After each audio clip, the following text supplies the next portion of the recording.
Good morning. It's good to see everyone here. Welcome to the Caregiving Journey Workshop. I'm Dr. Joe Servin. I'm host of What's Health Up, along with all the fantastic sponsors we'll be talking about. Of both my personal and professional experiences, there's two big themes that I want to convey that I've learned from listening to the stories on our show, and also just from my life and from professional aspects of this. The first one is, I think, an obvious one. Caregiving is so common, it's so prevalent. I see it from parents with their children with special needs to older adults also with special needs, that we talk so much about insurance, co-pays, finances, and things of that sort with regards to the healthcare system, but we don't talk a lot about caregiving and the dashboards of what it costs. And what I've learned is that if we did not have caregiving the way it is done, the entire system would collapse. It's brutal, it's blunt, but it's true. And that's how vital this is. From a very different perspective, and this is more from the personal and a little in the professional, what I've also learned is that there's no one correct answer or approach to caregiving. I learned very much on the personal note. Everyone likes to give you their editorial as to that's right, that's wrong, that's good, that's not. You have to put that aside. That's noise.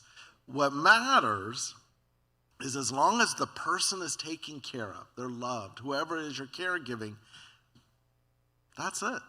So whatever way you get there, that's all that matters. So what I'm happy about today is that this forum is going to try to give you those tools and resources to help create your own approach, whatever that may look like. And that's really what we're here about.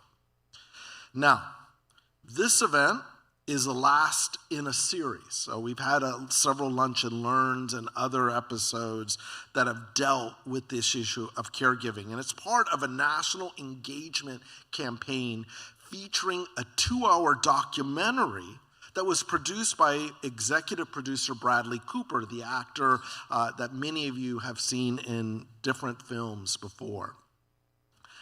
The documentary Caregiving is a story of paid and unpaid caregivers navigating the challenges and joys of this very deeply meaningful work. Now, they weave intimate personal stories with the untold history of caregiving. That documentary reveals the state and stakes of care in America today. And so I'm excited that we're going to let you all get a preview. The whole documentary is a little longer than that, but we're going to give you a short preview of this documentary, and I'm going to let that run.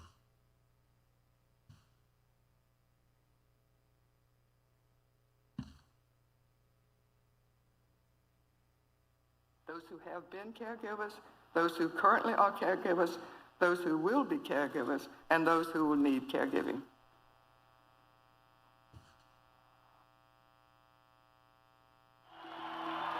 As America's population has been aging and the gig economy growing, calls from caregivers for policies that support them have increased in urgency. What we have in the United States is a situation where every single day, 10,000 people turn 65. And because of advances in healthcare and technology, people are living longer than ever before. We've got none of the systems or policies in place to support a quality of life for that extended period. And on the other end of the generational spectrum, we've got millennials giving birth. 4 million babies are born every year in this country. And so across the generational spectrum, we need more care than we ever could have imagined or that we've ever designed for. All right, Jerome, let me see this one. How do you feel about doing it in your hand? And so we've also relied upon a caregiving workforce. Millions of vast majority women and majority women of color who work providing the care that makes everything else possible. The child care, the elder care, the attendance for people with disabilities, and they're underpaid. They don't have benefits. They don't have any kind of job security or health care. So the women that we're counting on to take care of us and our families can't take care of themselves or their own families in this profession.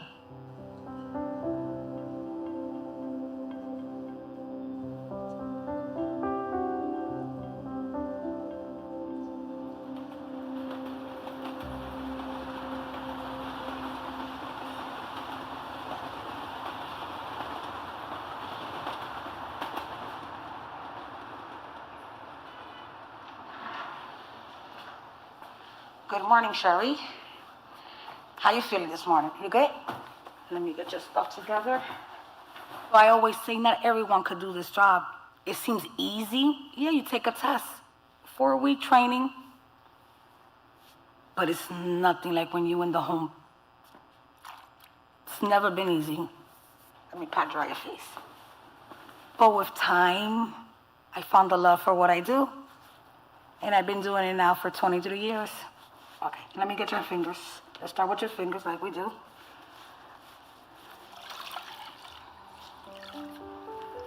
Good. I know you're flexible, mija. A lot of people rather be home, even if they have an illness, but they're home in their own comfort. Pretty toes. A lot of them don't have family. The holidays come, Mother's Day come, Father's Day come, a birthday come, and we're the one that are there for them. Most caregivers in the United States are women, and for those who are direct care workers, principally women of color. And I honestly believe that one of the reasons why we haven't compensated them adequately, haven't paid them the respect that they absolutely deserve, is because of who they are. All right, try it on me. We need to look in the mirror, say to ourselves, think of the service that these people are providing, There you go. the importance of the job, and let's please reimagine not only what they mean to us, but how we should treat them, how we should pay them, how we should respect them. We're there to give them moral support, to let them know they're gonna be okay, that they're not alone. To see that smile in their face, that fills my heart.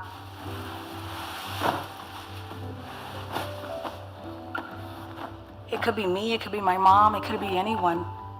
And it's being selfless and having patience.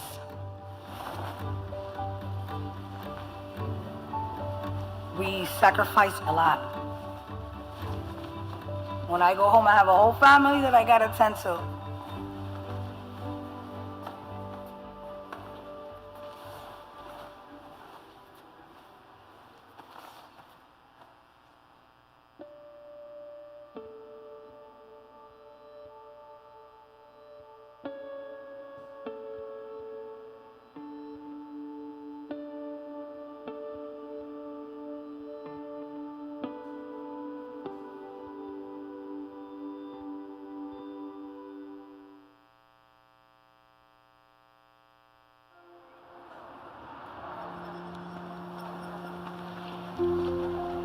The first time the United States confronted the challenge of caregiving as a country was 100 years ago during the Great Depression.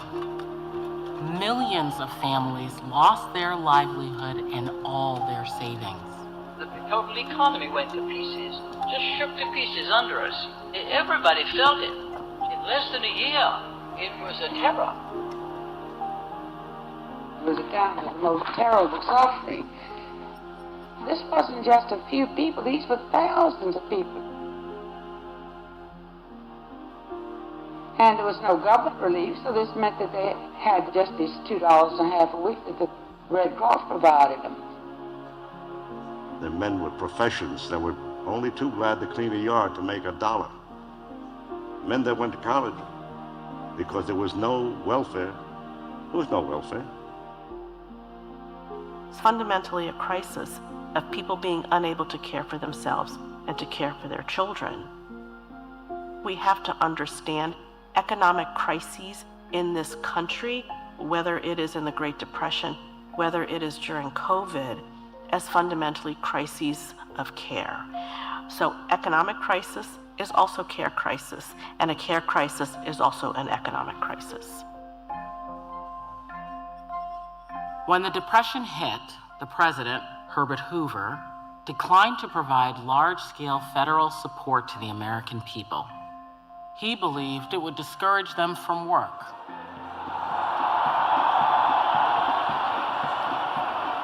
Three years later, with the Depression still impacting millions of families, the 1932 election became a national referendum on whether the government should now act.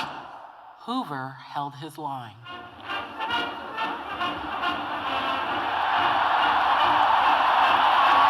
This campaign is more than a contest between two men. It is more than a contest between two parties. It is a contest between two philosophies of government.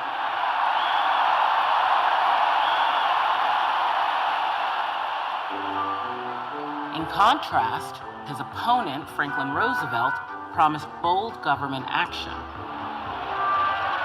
I say to you now, I pledge myself to a new deal for the American people. Looking for a way out of the Depression, voters elected Roosevelt in a landslide.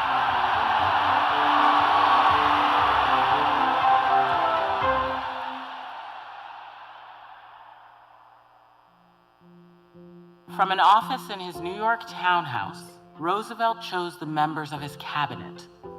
He left the most important job for last, the Secretary of Labor. To discuss that position, he called a meeting with a trusted advisor and talented administrator, Frances Perkins. Frances Perkins comes up the stairs. She describes the room as chaos, papers piled high all around, and he offers her the job with 33% unemployment. The Secretary of Labor was really the point position in the whole Roosevelt administration. They had to do something to help alleviate the crisis state of the American population.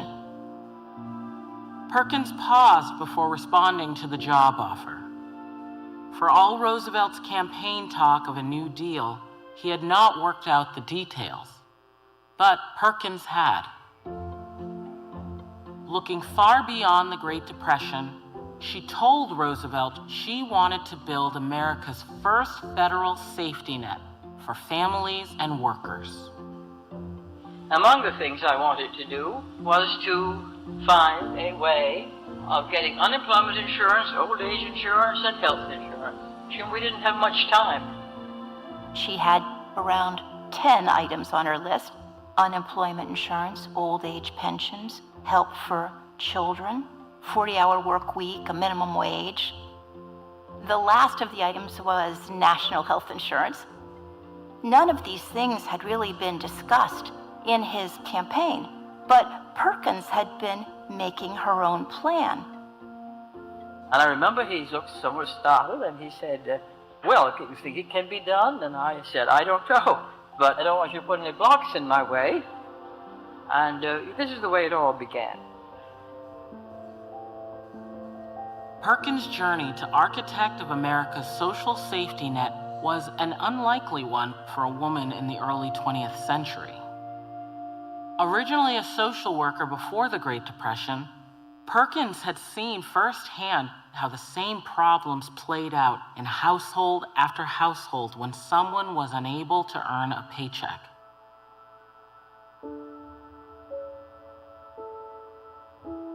People had always been expected to be self-reliant.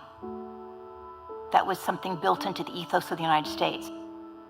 But it became increasingly obvious you needed to have supports to help compensate for economic shocks that every family would have. And one of the things that Perkins did was try to create a system that will help them until better times come.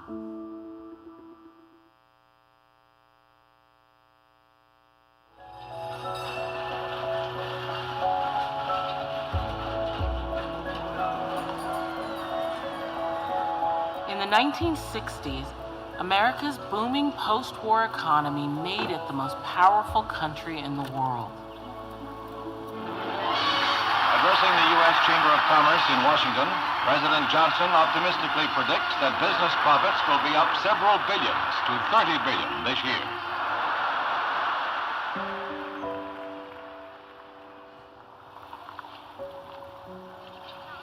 But people who couldn't work weren't able to benefit from the good times. And as the gap between rich and poor widened, President Johnson looked to strengthen the federal safety net that had been built in the Great Depression.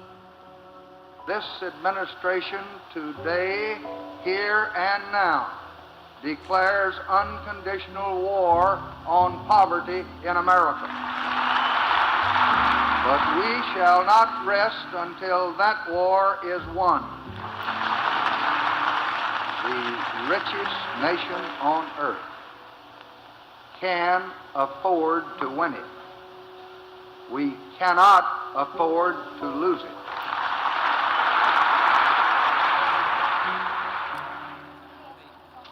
He focused on managing families' health care costs. But instead of universal health care, he pushed Congress to enact Medicare and Medicaid, which provided federal support for just two groups, the elderly and the poorest. President and Mrs. Johnson and Vice President Humphrey arrive for ceremonies that will make the Medicare bill a part of Social Security coverage. The new bill expands the 30-year-old Social Security program to provide hospital care, nursing home care, home nursing service, and outpatient treatment for those over 65. The passage of the Medicare and Medicaid programs extended the social safety net, and today they provide a lifeline to over 135 million people.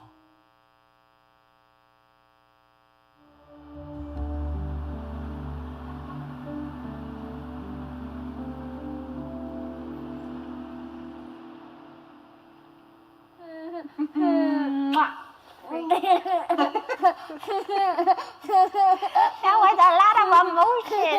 Wow. You're funny. You're funny. So she was 3 months old when we brought her home for the first time. Go. Yeah, you want to push off of me? Go ahead. But the smoke didn't settle until maybe a year and a half, 2 years after, where I felt like, okay, we're okay. We're okay. She's okay. I love you. You're so cute. You're so cute. Technically, Charlotte has cerebral palsy, which to us was a relief because once you get the diagnosis, getting care and medical resources is easier. Nobody wants their kid to be diagnosed with, a life-altering condition or disability. But at the same time, talk to any medical parent and they're like, yeah, the day my kid got diagnosed, I was like, oh, thank God, because now I can get the services. So each month we get our DME, or durable medical equipment shipment. Everything is a month supply. So feeding bags, syringes, formula, and then a spare G-tube. So she gets 3 different types of syringes. First and foremost, I'm mom. Then I'm nurse. Then I'm therapist. These are like regular puzzles that I painted black to make them more accessible for her vision impairment. Then I'm admin, housekeeper. Yeah, I'm all of the above and probably more than I know. But I try to be first and foremost mom. Ugh.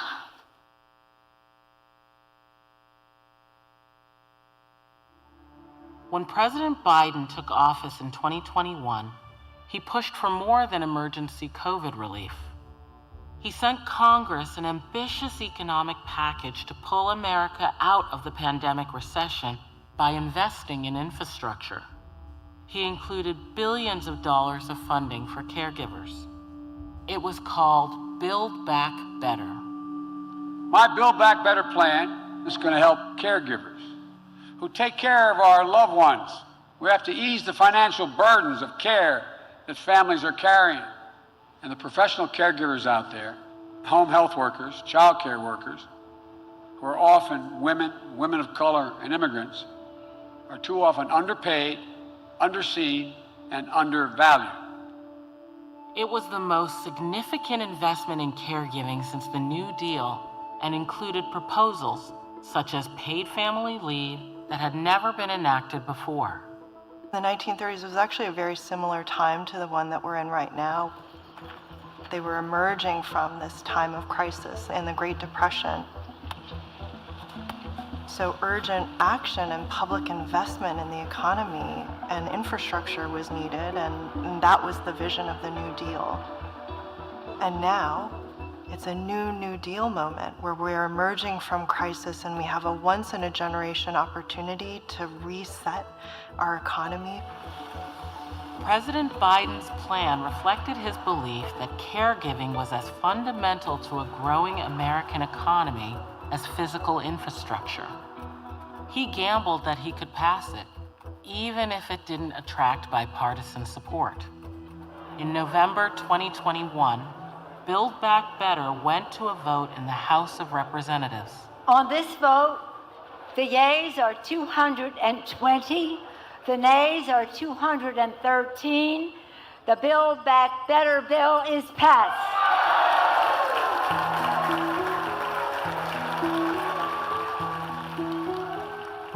I-Jen Poo and many others who supported greater investment in paid and family caregiving saw the opportunity and rallied behind the bill.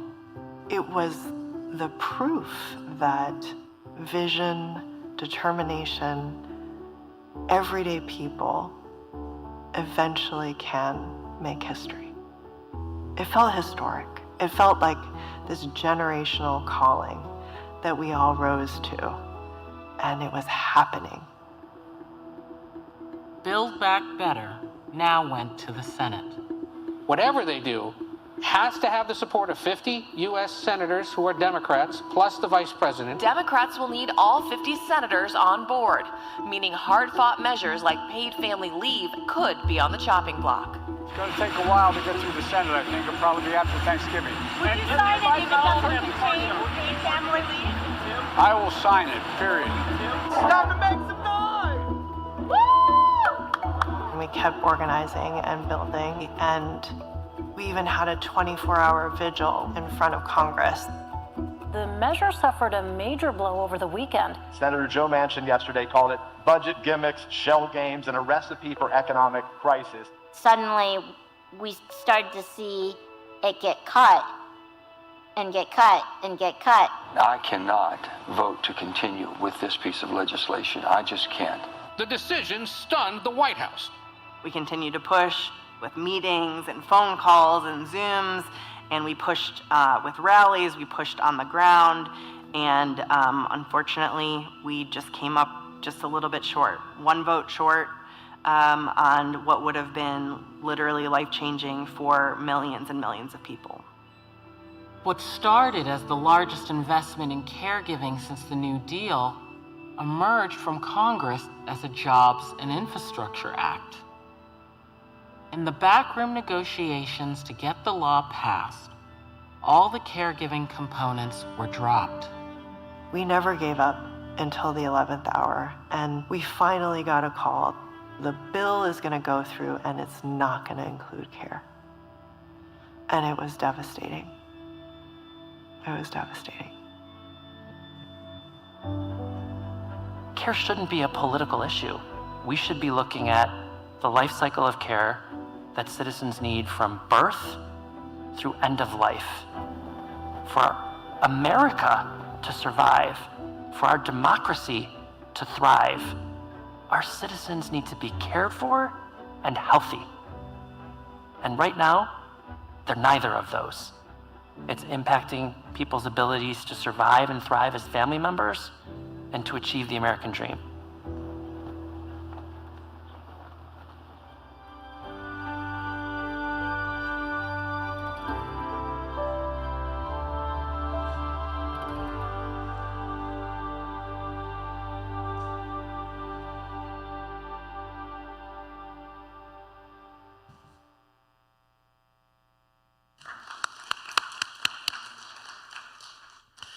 Now, you can find more information about how to watch Caregiving at wjct.org/caregiving. It's a terrific documentary, as you saw on the intro, and it is available to stream now, as you'll see on that link.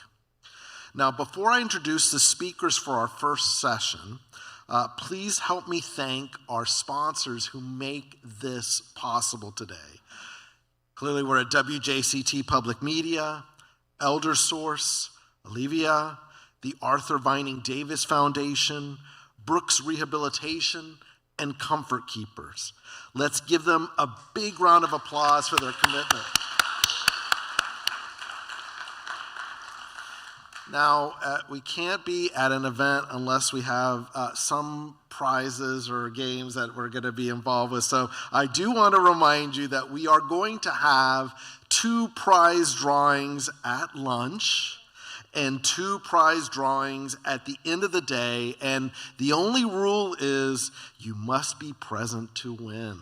So just keep that in mind as we kind of go from there.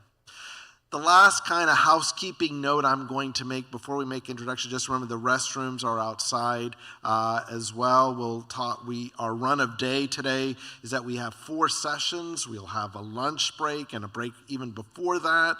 And I think you're going to find this incredibly useful and educational. I know this is also being live streamed, so if you are not here in person, we welcome you as well. It's so good to have you here joining us from your homes. With no further ado, let's start with our first session. Now, our first session today is going to offer a snapshot of today's caregiving world. What's changing, what's challenging, and where support is growing. Now, you couldn't ask for 2 more experienced professionals to lead and start us off today.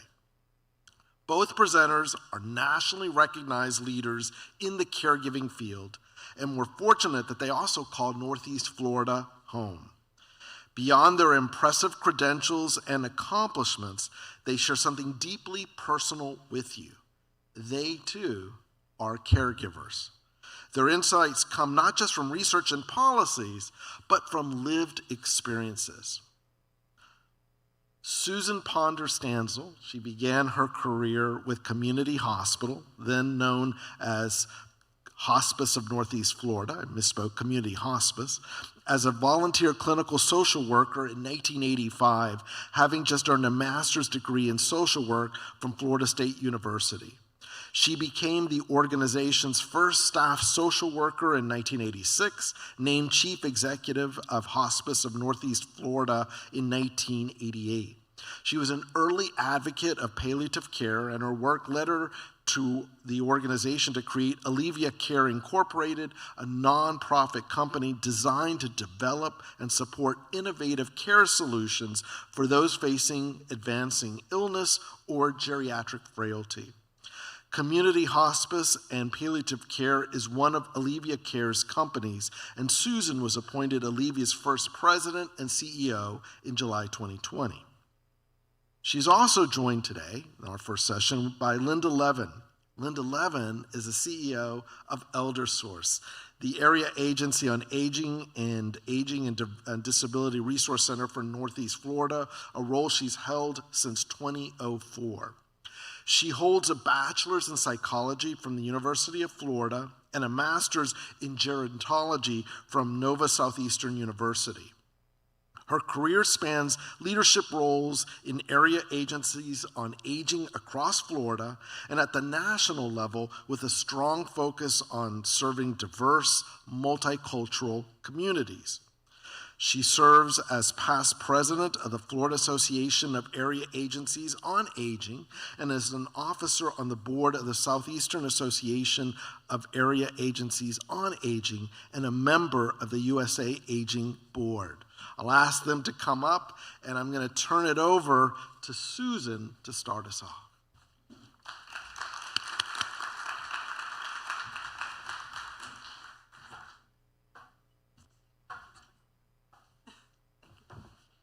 Oh my goodness. We have a joke around my office.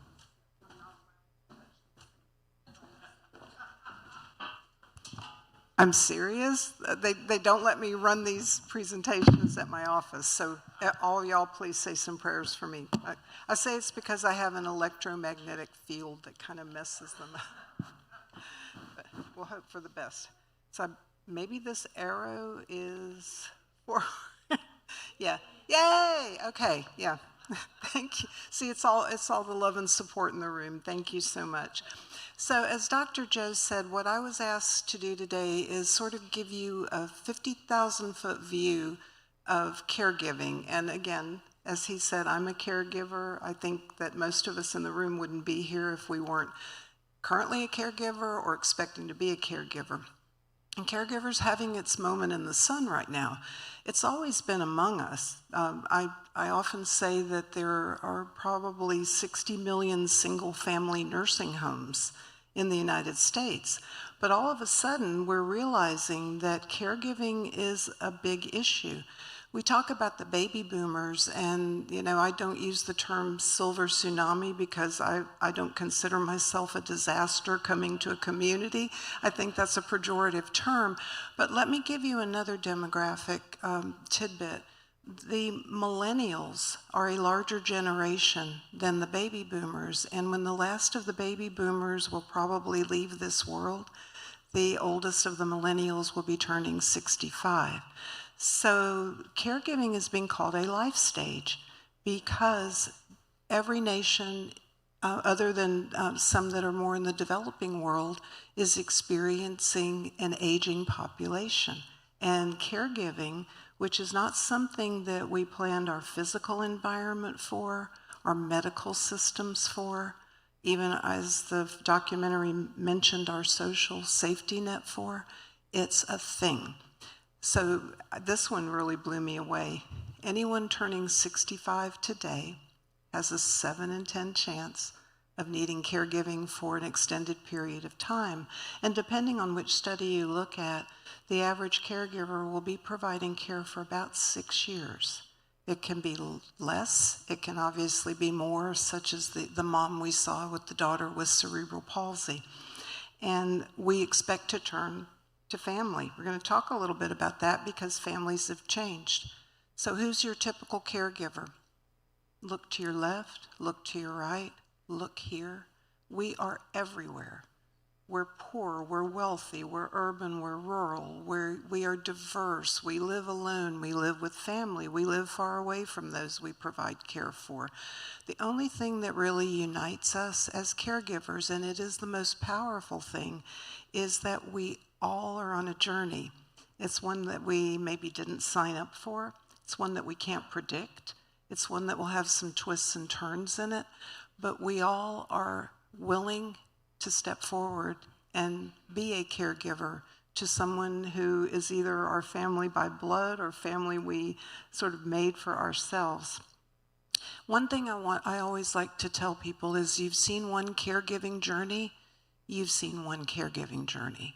And as a social worker, I always said to people, we should on ourselves a lot. We're told we should do this, we should do that, never always. I would encourage you not to should on yourself, because every journey is so unique. And just looking, at a large level, at a writ large level, there are things that are influencing this caregiving having a moment and making it something completely important for us to pay attention to. Longevity, demography, sociology, and technology. So let me explain. More older Americans are reaching old age. More of us will reach old age, and then we'll live longer once we do. This is the issue that has brought caregiving forward. As we live longer, most of us will be dealing with one or more chronic conditions. And as you look at age bands, by the time you're 85, probably 6, and very high likelihood that may involve Alzheimer's or related dementias the older you live. It just seems to be something that happens. And we really have not prepared as a society. Look at our homes, look at the car-dependent world that we have, look at our healthcare system, and I put system in air quotes because it really isn't a system. So this is a big deal. Demography and sociology are related. We have smaller families. We have caregiver ratios that are going down, particularly with some of the situation now with immigration. Because as the documentary correctly pointed out, so many of our caregivers are people who were not born in this country. And we're also seeing that people are having fewer children, and baby boomers are divorcing later in life. Right now, about 875,000 older adults live alone. In just 10 years, that's predicted to go to almost 2 million. Because of the way that people are just looking at life very differently, and marriages don't necessarily last, until the end. And that does put you at risk in some respects, because there's some caregiving expectation built into how things used to be that we may not be able to count on. Technology will transform caregiving. It's not there yet, but we've all heard a lot about AI and things like that.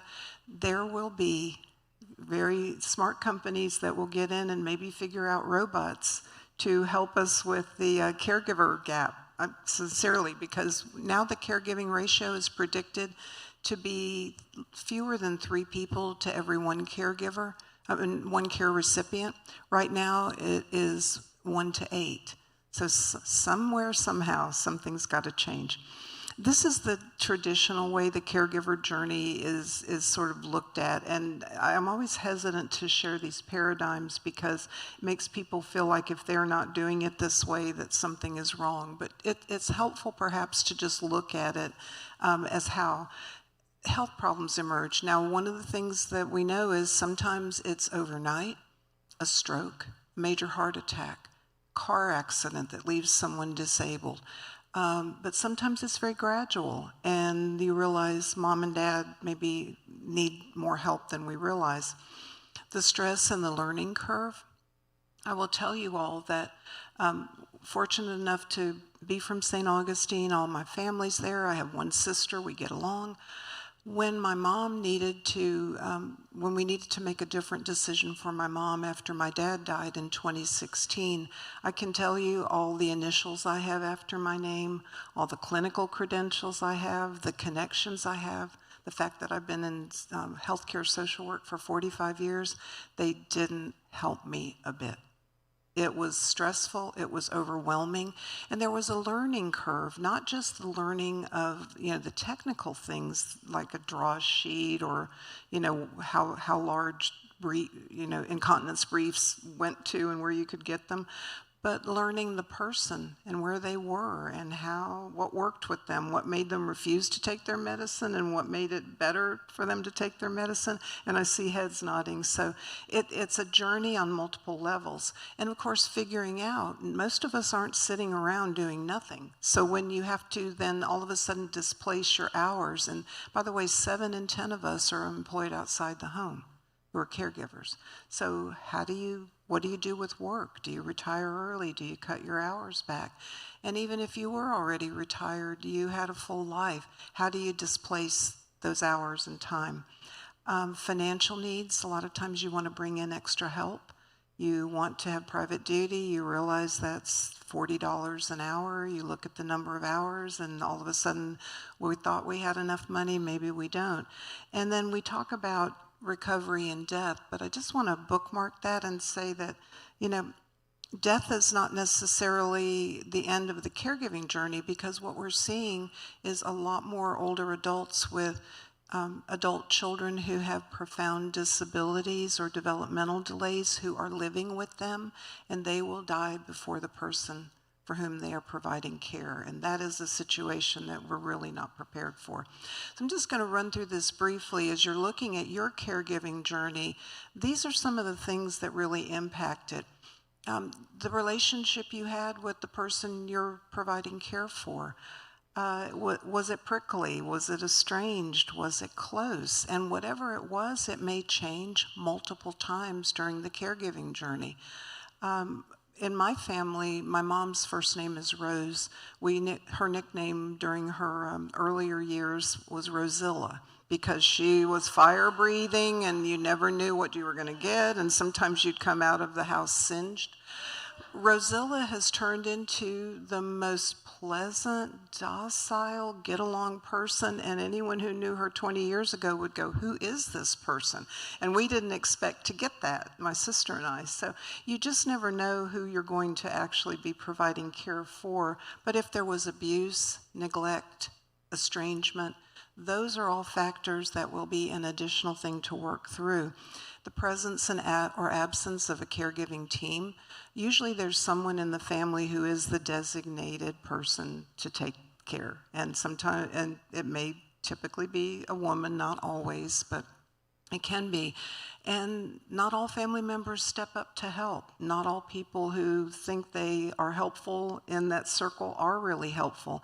We have a saying around hospice that sometimes we have Fred from Phoenix who flies in and says, oh my goodness, I can't believe what you're not doing for mom, or I don't like the way you've done this for mom. We all have to deal with that. The nature of the help that's needed and the condition of the care recipient and the care provider. We are typically in community hospice seeing patients who are in their late 80s, early 90s, and their caregivers are in their 70s, or their spouses are as frail as they are. Some of the caregiving is so intense.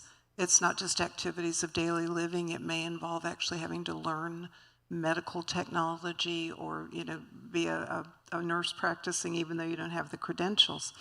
The financial resources available. We know that if you begin the caregiving journey at a lower income with very constrained resources, caregiving is much more difficult, and it makes that problem much worse. And those who provide care in that situation fare much worse when their caregiving duties are over. We also know that it's how much the caregiving activities were a surprise, whether they were gradual, whether they were overnight, and how much impact they have on your life currently, your spiritual life, your physical life, your work life, even your living situation. All those things are going to be in there. I want to talk about serial caregiving too, and I realized as I was driving up from St. Augustine this morning, I'm one of these, so I've been at it 28 years. A lot of times these are not sequential. My daughter developed very serious health problems as a junior in high school at the same time we were admitting my father to our hospice care. So I had 2 years of sandwich. Are any of you sandwiches, or were you sandwiches where you had significant responsibilities for caregiving, perhaps for adult children at the same time then you needed your parent to care for your parents? A lot of us had children later in life, as I did, so my parents were older by the time my daughter needed my help. And then by the time you get finished with that, sometimes your spouse, your partner, whoever's in your family circle needs care. So it's really a continuum, and we're seeing people have entire lives that are around caregiving. One of the things that I mentioned is that caregivers, if you have this role unexpectedly, it can be a lot more stressful.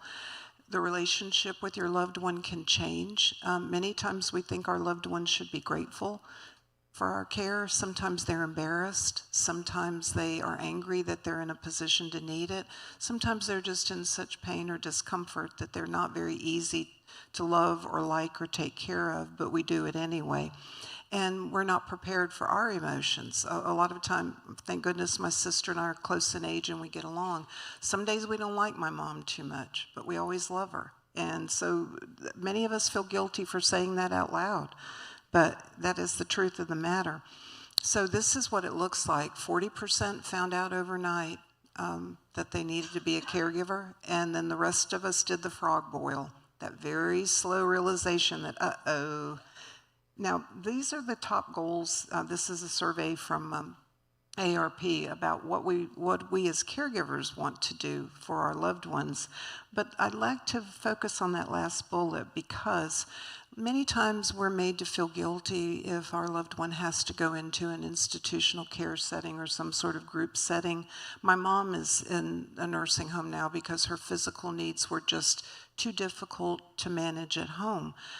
And I will tell you that caregiving didn't get easier, it got different. So any of you who are caring for someone in an assisted living facility, long-term care, you know that you still have as many caregiving duties. They're just very different. Perhaps you're not changing incontinence briefs, but you are advocating for your loved one. You're watching what they need. You're saying, why didn't you get my mom out of bed today? You know, I'm seeing heads nodding, so you all know. Long-distance caregiving is extremely difficult, and many times we are faced with the anxiety of not knowing what's going on and wondering and worrying. We also know that many times you either move to where your caregiver is or you move them to where you are. And it's an identity. I saw that my mom's sister was also someone for whom I provided care, never had children. And when Aunt Nancy died in March, I remember thinking, what am I going to do with my Saturdays now? I don't have to take her lunch. I don't have to go to Publix for her. I don't have to do her laundry.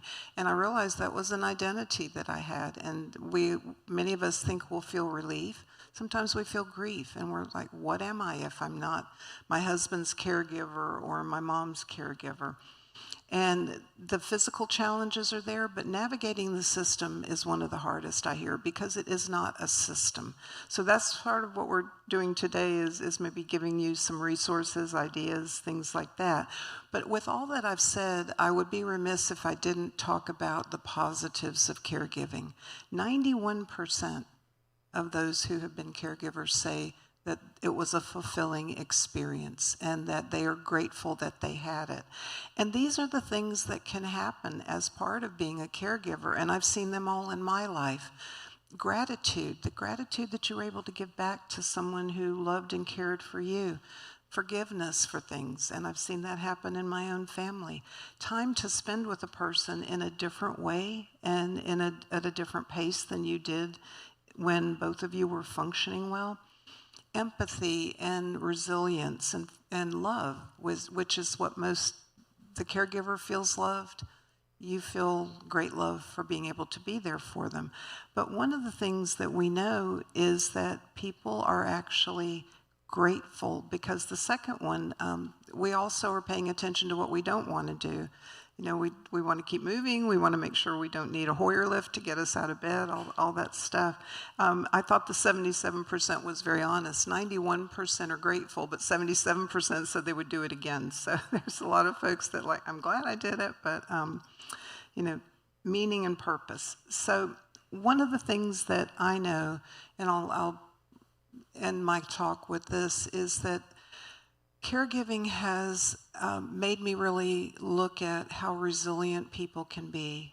And I look at my mom and, lost her husband, lost her home, has to live in an environment that she never thought, yet she is positive and resilient and does it with great dignity. And I hope I can do as well.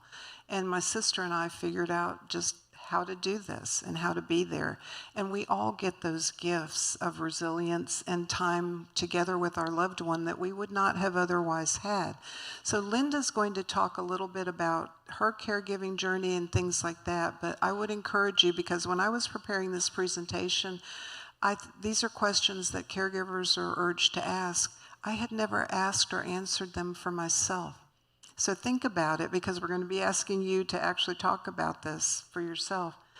Where are you in your journey? If you had to pick 3 words, 3 top emotions, what would they be? And what is it that you're actually doing in terms of your care provision?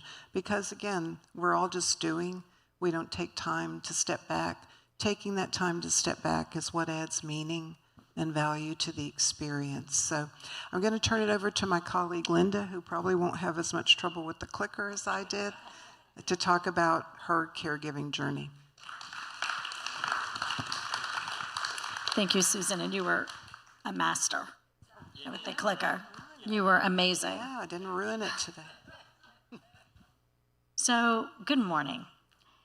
And I see a lot of familiar faces from the last 3 sessions that we've had here, and I am so glad to see you come back today.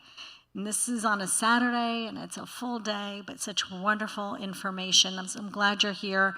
And if this is your first of all the sessions, I'm glad you're here today, and glad to see you. And you can go back and see those other sessions at the wjct.org/caregiving site, and I encourage you to take those in.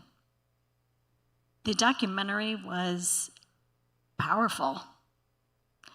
One of the things that was not shared in that documentary was at the same time that Medicare and Medicaid were created, so was the Federal Older Americans Act. And that created what we call today the Aging Network, which are area agencies on aging and service providers that we partner with who deliver home and community-based services, the social support, that social safety net that we talk about. That's important in that act, and it is funded, if never enough funding, like everything, is what's called Title IIIe, which is the Caregiver Support Program, which passed in the 90s. Also, not enough funding. And there are state programs as well that we manage as an area agency on aging in Florida for the state, for services for older adults and for caregivers. I mention this because, as Susan said, many are long-distance caregivers. And this aging network is a national network. And so if you know someone someplace else in Florida or someplace else in the country or even in one of the territories, there are area agencies on aging with their providers who also provide care and support. So if you need to connect here, anywhere in Florida, anywhere across the country, please call us and we can connect you to those agencies as well for care and support. So we've had really great speakers these several weeks, and I'm honored to be on the same stage as Susan, and what she shared really resonated with me, and I'm trying not to tear up again like I did on the radio. It really resonated, and lots of experts in their field. Lots of good information that was shared because of their expertise and their experience. So I have my master's degree in gerontology, which is the study of aging. I've worked in area agencies on aging and the aging network I described for over 35 years. And someone might say I'm an expert. I'm not here as an expert today. Today, I'm here as a caregiver, like all of you. And I'm hoping, see, I'm not an expert. No. I hope I did that. It's not my fault. So today, it's not your fault, it's my fault. I'm the one who doesn't know how to do this now. Today I'm going to share with you my journey and lessons I've learned that perhaps may help you, I hope. We don't always recognize ourselves as caregivers. I didn't, and I've been doing this for a long time. I was being a daughter to my dad and to my mom. You may be a spouse, and you might just say, I'm his wife. It's what I do. That's what my mom would say. I'm his wife. I'm not a caregiver. It's what I do. You might be a sibling. You might be a neighbor. You may do a lot. You may do a little. You may call every day and see how they're doing, and that might be all you're able to do because you're long distance. You might help pay their bills or manage their accounts. You may drive them to appointments, and maybe that's what you do. And you see yourself as their son and their driver, but not their caregiver, but you are. But you may also be providing 24/7 care in the home, helping with personal care, bathing, dressing, feeding, cooking, walking. And so there's this range of care that is provided. You're still a caregiver, wherever you are on that spectrum. Some people might seem like superhuman as those caregivers, and may resent those who might not do as much as we would like them to do in your journey as a caregiver. So one thing I learned, and this is lesson 1, is grace. From my experience as a caregiver, we each do what we can, what we are capable of, and what we have capacity for, physically, emotionally, mentally. Some have more capacity than others, and more capabilities than others, and are more available than others. But everyone does what they can. And what I realized in my journey is letting go of expectations. Because all that does is build that resentment. And this is not a good time to be resentful, right? It's hard enough without carrying that weight. So to recognize that people do what they can. You may be doing a lot more and wish people did more, but know that they're doing what they can. And let go of those expectations and not bring in that resentment. It'll make your journey that much better. Another thing I learned, lesson 2, and you've heard this, is ask for help and accept help. So I was very fortunate. I had dear friends, and my mom and dad had dear neighbors who offered help. And it was up to us to accept that help. And if you're like me, that's a very difficult thing to do. But you have to do it. You need to do it, is to accept that help. You don't have to do it all. You don't have to go it alone.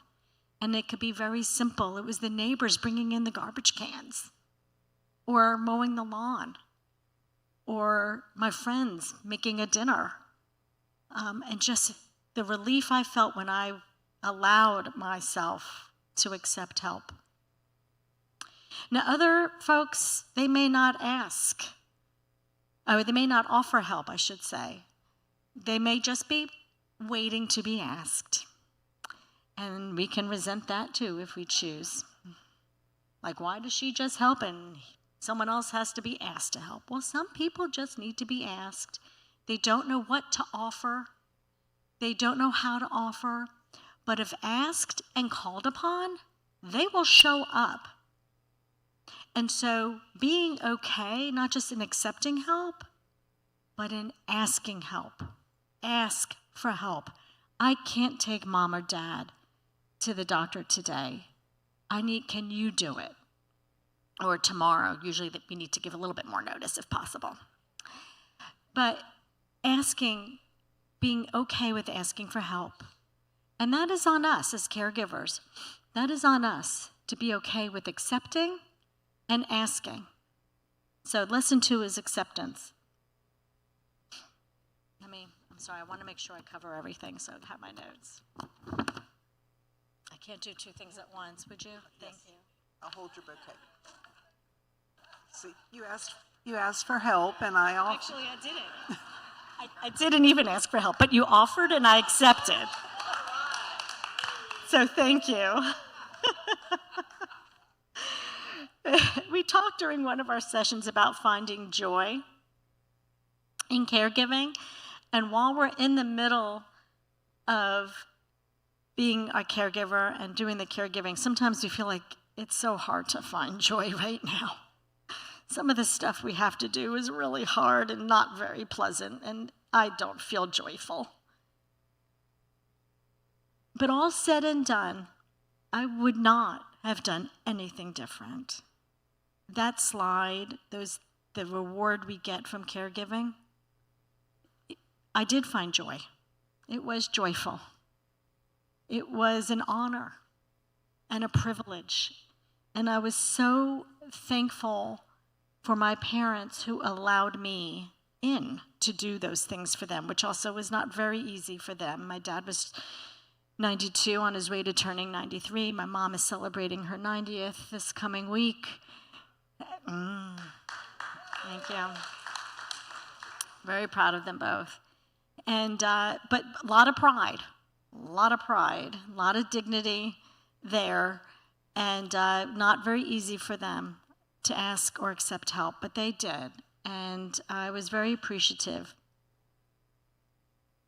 With Dad, in finding joy, he wasn't crafty. You know, one of the examples that was given was sitting down and doing something with them, doing a craft with them. Well, my dad wasn't crafty. My dad collected stamps. So sitting down with him, going over the stamps with him. He loved watching the news, and he loved a really good discussion. Some really difficult ones sometimes, but we would have those. We would sit and we would watch together, and I would just sit quietly with him and hold his hand, and that was joyful. He enjoyed watching sports, so my husband would sit and try and talk sports with him. We were never on the same political thing. We were never on the same sports thing, you know. So sometimes it didn't feel joyful, but it was. One thing I could never do was sit down and watch the wrestling SmackDown programs that he enjoyed. And I'm like, I'm sorry, I'm drawing the line. I am not doing that with you. But I will take you for waffles and ice cream. And that's him. Sorry, this is where it's going to start. He loved waffles and ice cream. And so we would go, and if you love waffles and ice cream, by the way, it's Metro Diner. And when he couldn't go get waffles and ice cream, I got a waffle maker, and we would make waffles and ice cream at home, and we would have it for dinner, which is also really yummy to have for dinner. But it was those things. It's finding the joy and being present. For my mom, it's going to lunch. It's getting our nails done. It's Taco Tuesday. And it's you don't have to be creative. You just have to find what is that moment for you and for that person that you are caring for, what is meaningful, and finding joy in those moments. Getting through those difficult moments and then finding the joy in those other moments when you can sit and enjoy them. Someone asked at one of our previous sessions about how do you get your loved one to do something they don't want to do. Like use a walker or a cane or getting their hearing checked. As you could tell, these are things that I had to deal with my mom and dad. So for Dad, it was using the walker. Did not want to use the walker. And what he shared with me when I said, gosh darn it, why aren't you using the walker? I asked him, why aren't you using the walker? And we would all tell him, Dad, you have to use the walker, you have to use the walker, you have to use the walker. And I finally asked him, why don't you want to use the gosh darn walker? He said, because I don't want to become dependent on it. At 92. And he did not want to be dependent. He didn't see himself as 92. He saw himself as 80 or 70 or 60 and still should be able to do the things he should be able to do. And he did not want to use the walker because he did not want to become dependent. And I said to him, and I explained to him, it's not about becoming dependent on the walker. It's about that walker helping you to remain independent. And when he changed how he saw that walker, and I spoke to him about what was his need, what was he looking for, what was important to him, he used the walker. My mom was the hearing aids. And I don't have a hearing problem.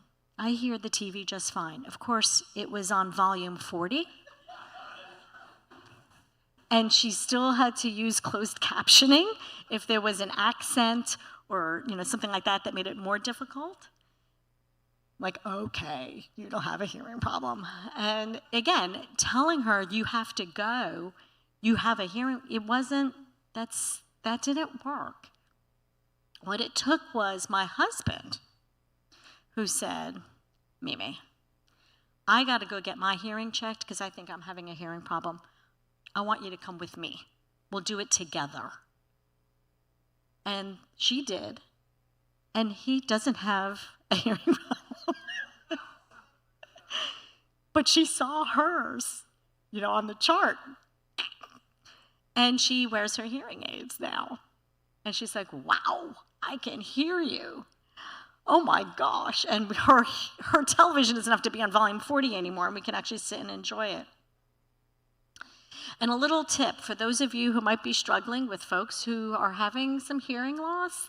I'm just going off script now, because I tell this to everybody I can, including my staff. They're losing the higher pitch frequency, and so it's harder to hear women and children. Oh, I just saw someone get smacked. Do you see that? That's happening to you.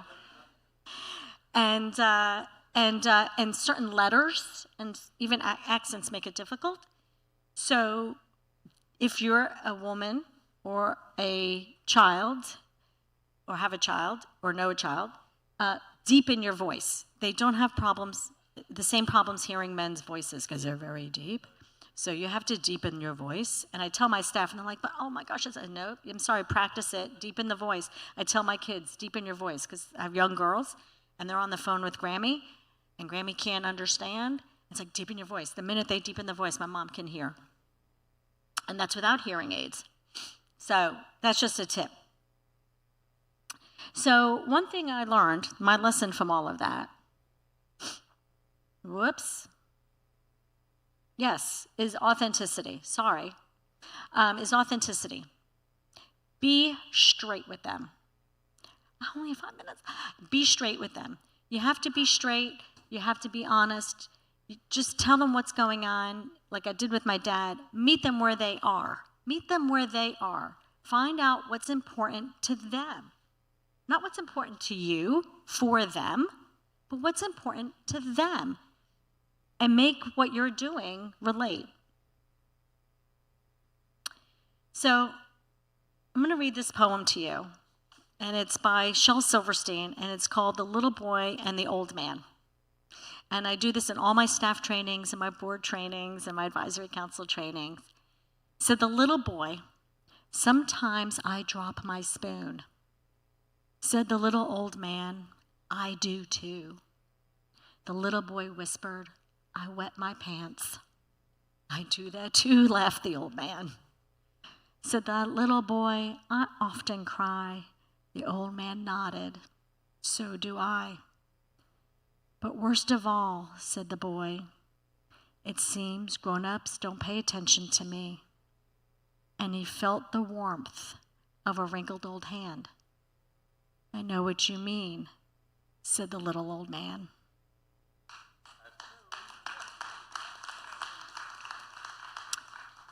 It's so meaningful, and I share it because so often I hear caregivers say, the roles are reversed. I'm now the parent, they're the child. And what I want to share with you as a daughter and a caregiver and an advocate is that it doesn't matter their behavior, whether it's because of dementia or whether it's because their bodies just don't do what they want them to do anymore, they're still adults. They're still adults. They're still, for me, if you're a child, they're still your parent. And it was important to me to make sure, and I promised my parents even before they needed me, that when that day comes, I will never treat them like children. I will always treat them like the adults that they are, with the respect and dignity they deserve that comes with that role. So roles are not reversed. The child does not become the parent. You become a child who has to do some things as the caregiver. Honor them and respect them as the adult they are and provide that care with the love and dignity they deserve. And there were things in the home my mom did for my dad, and I had to be present and walking back and forth. And I knew what my dad's dignity meant to him, his ego, his self-respect. And I made sure that he was covered. I made sure I would walk past in a way that was dignified for him and did not create shame for him. I would be in the hospital room, and the aides would come in to change the linens or change his gown, and it was surprising to me. I guess it's because it's just so natural to them. They don't think twice, but they would do it right then and there with me in the room, and I'm like, whoop, gotta go. Not because I couldn't handle it. Well, I couldn't. I was still his daughter. But I was still his daughter, and it wasn't right for him in the moment. And I would excuse myself and let me know when you're done and I'll come back. And that just meant so much to my dad. So just keep that in mind as you're providing the care. And even as a husband or a wife, they're still your husband and wife. And I know some of it's really hard, but just remember, they're still that person, even when they don't seem like it. I think we get so caught up in what we are doing that we may be tired and frustrated that we forget. And I think another lesson is to be mindful, be present, be in the moment, be mindful of what you're doing, provide that care with intent, not rushing through. I know you're busy. I was busy. I'm a working caregiver. I'd had to leave work and do things. But do it with intent. Do it with full awareness of what you're doing. Remember who they are, why you're there, who you're doing it for, and how you're doing it. Stop for a moment and say, oh my gosh, I needed to do that a little bit better. Or I could be doing this a little bit better. And do it in a way that is loving and caring and respectful. And I know that's hard sometimes, but if we're mindful, it's easier. And I now cherish those moments. And they become fond memories, actually. Even some of the hardest moments. I remember them, and I remember how I did them. And I'm thankful that I was mindful.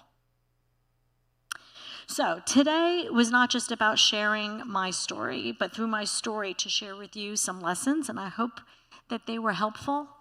I want to say that in all these sessions, I think what we accomplished was we created a safe space right here for all of you who have come back and listened and learned and asked questions.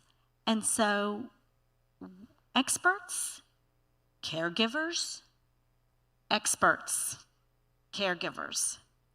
And so I know it's Q&A time maybe. No, we're okay? Okay, I'm not okay? Oh, it's a break. Can I just do one thing? Can I take a few minutes? Okay, yeah, we're good. A few minutes. This is the world's largest caregiver support group right here.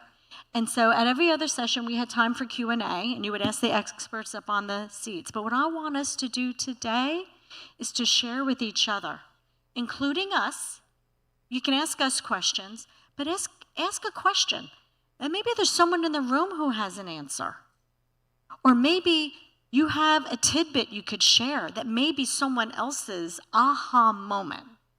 Okay? So if we could just take a few minutes, because I think there's so much expertise and knowledge in the room. I can learn from you as much as you can learn from me and Susan.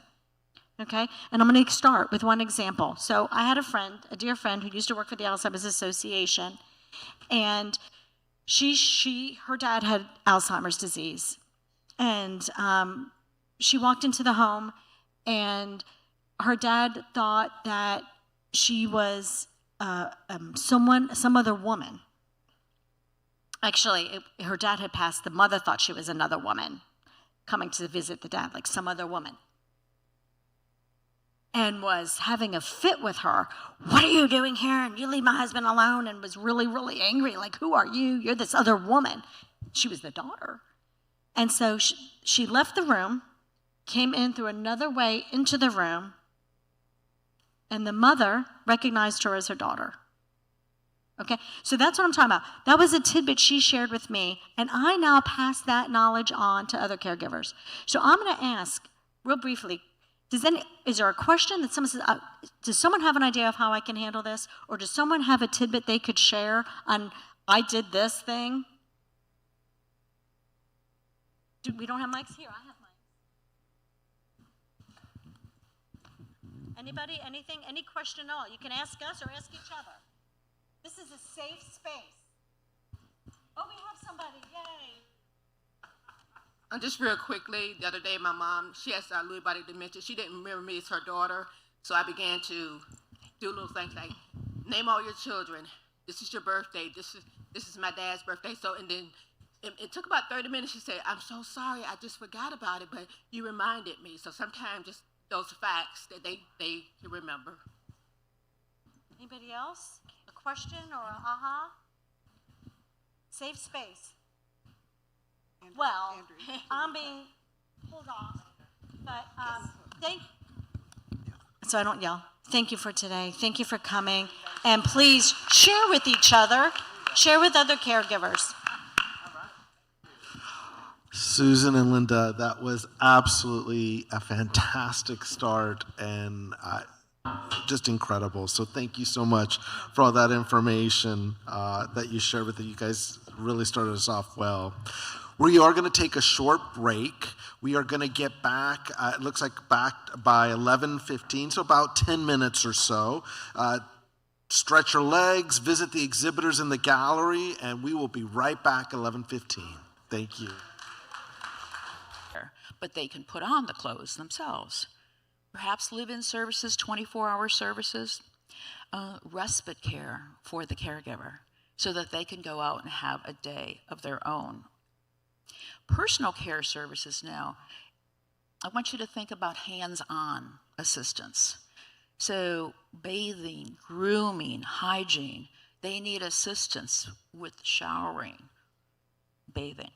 Mobility assistance, they may need assistance mobilizing, walking, maybe with a gait belt, maybe with a walker, but with somebody next to them.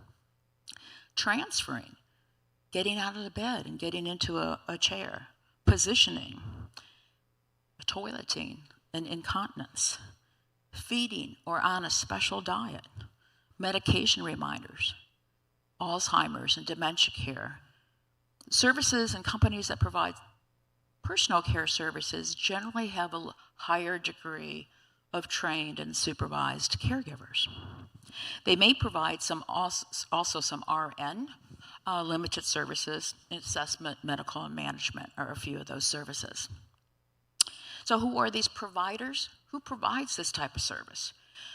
There are licensed home health agencies. They're licensed by the Agency of Healthcare Administration out of Tallahassee. And under those, there are Medicare home health agencies. These are the agencies that generally hospitals will recommend when your loved one's being discharged and you have so many days of service and you have either an RN or physical therapist, occupational therapist coming to the home, but they may also include home care services to help bathe, transfer, for a certain period of time. You have non-Medicare agencies. They basically do the same thing. They're just not Medicare certified. They may be part of a network of Florida Blue or some of the health insurances, but they just do not provide, they're not a Medicare provider. And then you have personal care services, or personal care agencies that typically are not Medicare certified because Medicare does not necessarily approve the services that personal care agencies provide. There are nurse registries. Nurse registries are also licensed by the state. The big difference is their caregivers are not employees, and we're going to talk about that in a few short slides. There's hospices. Here in Jacksonville, I think we have 4 hospices, 2 for-profit, 2 nonprofit. There are homemaker companion companies that are registered by the state, and they provide strictly only those companion services that the previous slide showed. And then there are independent caregivers, caregivers that are just working on their own, and they provide some of these services as well. So let's just walk very quickly through a couple of these steps. So where do we start? Well, you might start with a little help from your friends. Just like it was mentioned in the previous session, there's a lot of benefits to that, but sometimes it can be inconvenient. You're now working around their schedule. It may be a little aggravating or stressful for you or for them. There's decreased independence because, again, you're working with their schedule. In 2-income families, we have a lot of them now, they just may not be able to have the time that you need to provide that transportation or to provide that respite care. There are benefits, though. You can, okay, I'm sorry, let's go. The next option would be living with family members, okay? My grandmother did this. Every 4 months, she moved to another one of her siblings. And that actually was a win-win situation, as it can be. You enjoy significant savings on housing costs. You never needed to buy a house or have an apartment. Assist with family chores if they can. She always liked to be in the kitchen. Contribute to the family environment. I was a little girl when that happened, so I'm sure there were evenings that my parents went out and they knew Grandma would be with little Kathy. So decreases the feeling of social isolation for the individual and may cause, but it may cause some restrictions and tension on family members. Okay, next slide. Living independently with paid services. Now, this is with these agencies that I've talked to you about, companion or homemaker agencies, home health agencies that provide a wide range of personal care services like we discussed, nurse registries, and independent caregivers. The one thing that I would caution you, if you go with a paid agency, that you want to ask some questions about them. And I would highly recommend that you want to ensure that their caregivers are employees, W-2 employees.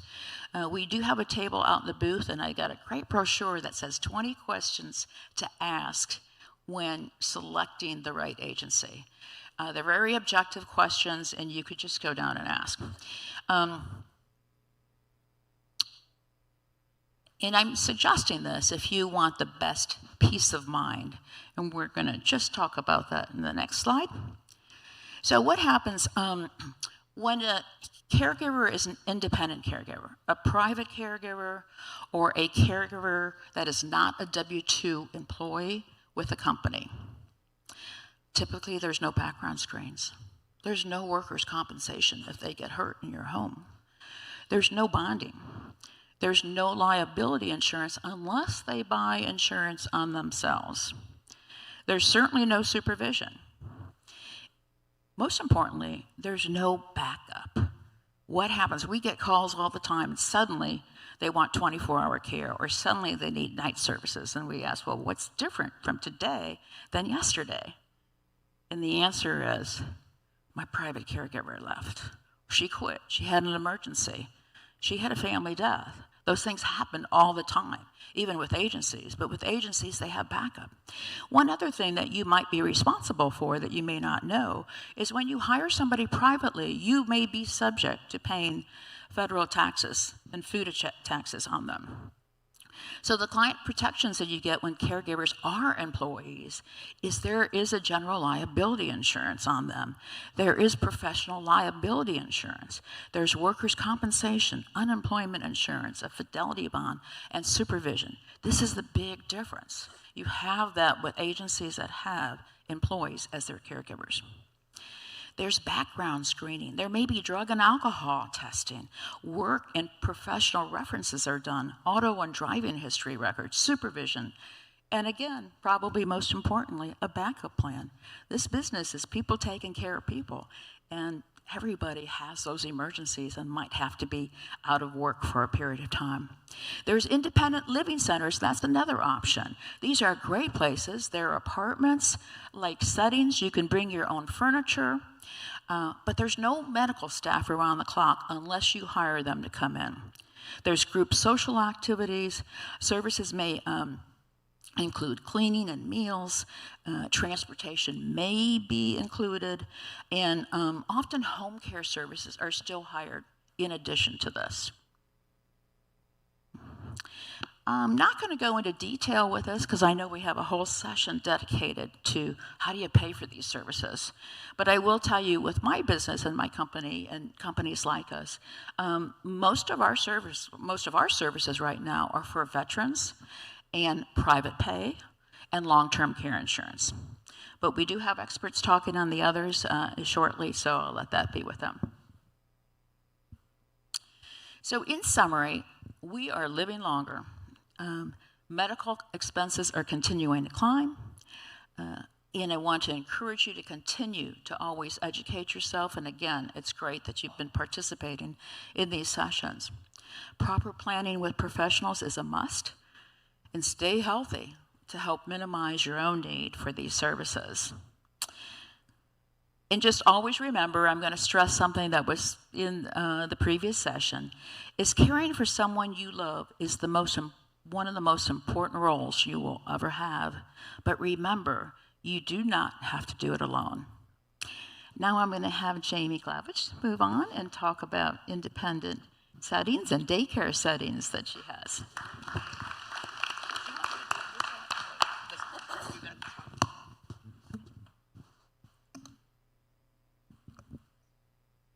Okay, Linda, I'm just letting you know we are helping each other up here. We asked and so there we go. Yeah, all right, next. So there's a variety of care settings, which we talked about. I'm going to talk a little bit about adult daycare centers and assisted living. So how do you manage all day? Well, you're here today to learn a lot, so hopefully when you go home today too, you'll take this with you. We've been planting seeds all morning and for the last few weeks about caregiving. So we want you to keep continuing because you will find joy in the end. I think we've all been caregivers here on the stage, and I was for my mom, who was diagnosed at 62, which was a little bit younger than I am. So that was a little scary, but I took care of her, and which is the reason why I got involved and started Almost Home and the assisted living daycare program. There's 3 reasons why caregivers like to provide care and want to provide care. 65 of us want to keep people at home, and we can keep them home care, adult daycare, and when the time comes, we'll move on. But when is it time to place someone? Only you know in your heart when it's time, really. When it comes to time when your health is being compromised, when you don't have family and friends to kind of help, when their care needs are moving forward and progressing and more medical attention is needing, that's when it's time to kind of think about, let me get some more partners involved. Partnerships are important. We're all in this room and out in the hallway. There's a lot of vendors out there where you can pick up information to help on your caregiving journey. It's very important to ask for help, and don't forget that, please. Sometimes combining resources and partnerships can help premature placing in long-term care like assisted living or nursing homes. We talked about home, adult daycare, assisted living, nursing homes, and hospitals are all part of our partnership. Challenges for caregiving, there are several challenges because no 2 people experience aging in the same way as we know. Finances drive care options. Not a lot of things are private pay, and if you don't qualify for Medicaid or VA assistance, then those are going to drive you different care options. Medical issues too as well are going to drive your care options, depending on what disease process you're dealing with, whether it's heart disease, congestive heart failure, or Alzheimer's. Alzheimer's patients tend to need a higher level of care. Family dynamics. I was a family of 6. Guess who got taking care of mom? I was the one who stepped up because at the time I was the only single one with no children. So I got to take care of mom, which was fine, because it turned out to be a joyful experience, as we all know in our caregiving experience. That's what's happening. There's usually unpaid volunteers with our family and friends when we ask them, and what I can remind you is family and friends, like Kathryn said, can have very busy schedules. They might not be involved in the day-to-day taking care of someone, so they're not quite sure of how that person is progressing or even what kind of care that person is needing, because they're not involved on a regular basis. So they don't have the exposure to Alzheimer's or taking care of mom's congestive heart failure, needing to know she needs her feet elevated or she needs to get her medicine before she eats her food, and all those kind of things that direct our caregiving for the day. If you're going to rely on the family and friends, make sure and keep a calendar. Make people commit, write it down, and sometimes you have to remind them and keep track of who committed what. People are shaking their heads. We've all been there. Yep. So when it's time to get some extra help, which to me is always when there's a diagnosis and you know you can't be home with someone for 24 hours, or you're afraid for someone to be home by themselves for 24 hours a day. Look at adult daycare. We usually operate Monday through Friday, where you can either find a social model or a medical model. Social model just meaning we want them to go, have fun, encourage them to be active, encourage them to exercise, encourage them to meet new friends. I call them, all my participants are called friends. We're meeting new friends every day. Medical model, and some social models have a medical component. Now Medicare guidelines have changed so much that even visiting physicians can come into the daycare center, so you don't have to take time off from work to go and take someone to the doctor's office.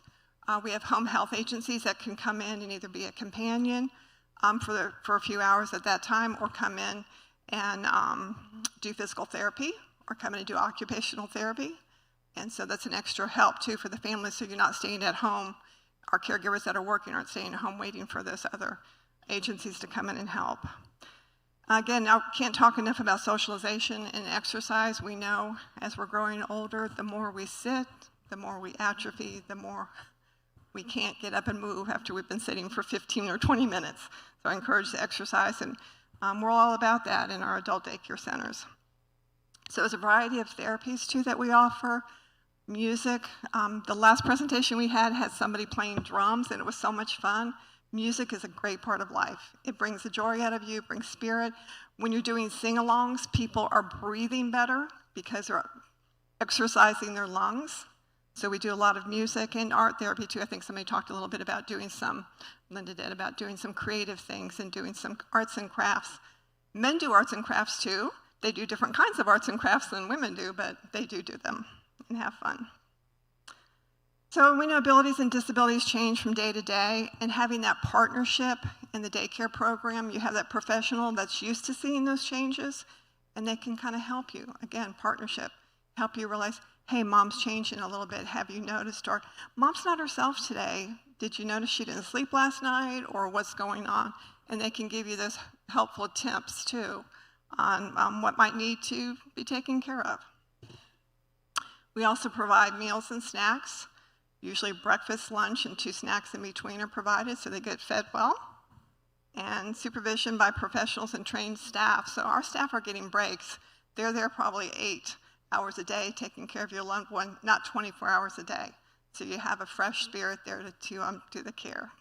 And they're getting guidance throughout the day. Our daycare programs around the city usually run between $50 and $125 a day. Medicaid covers that too if they're on long-term care Medicaid. The city or the state of Florida has Alzheimer's Disease Initiative, which is funding sources too for people with Alzheimer's to go to adult daycare programs or have in-home respite. And some of the long-term care insurance policies will pay for that too as well. Medicare has just come up with a new guide program. I think you can talk to Alivia about that later on. Okay. So when is 24-hour care needed? Again, when you can't do that 24 hours a day. Daycare, you've kind of come to the point where weekends are rough, nights are rough. I can't stay up with mom all night long. So we look at transitioning to an assisted living facility.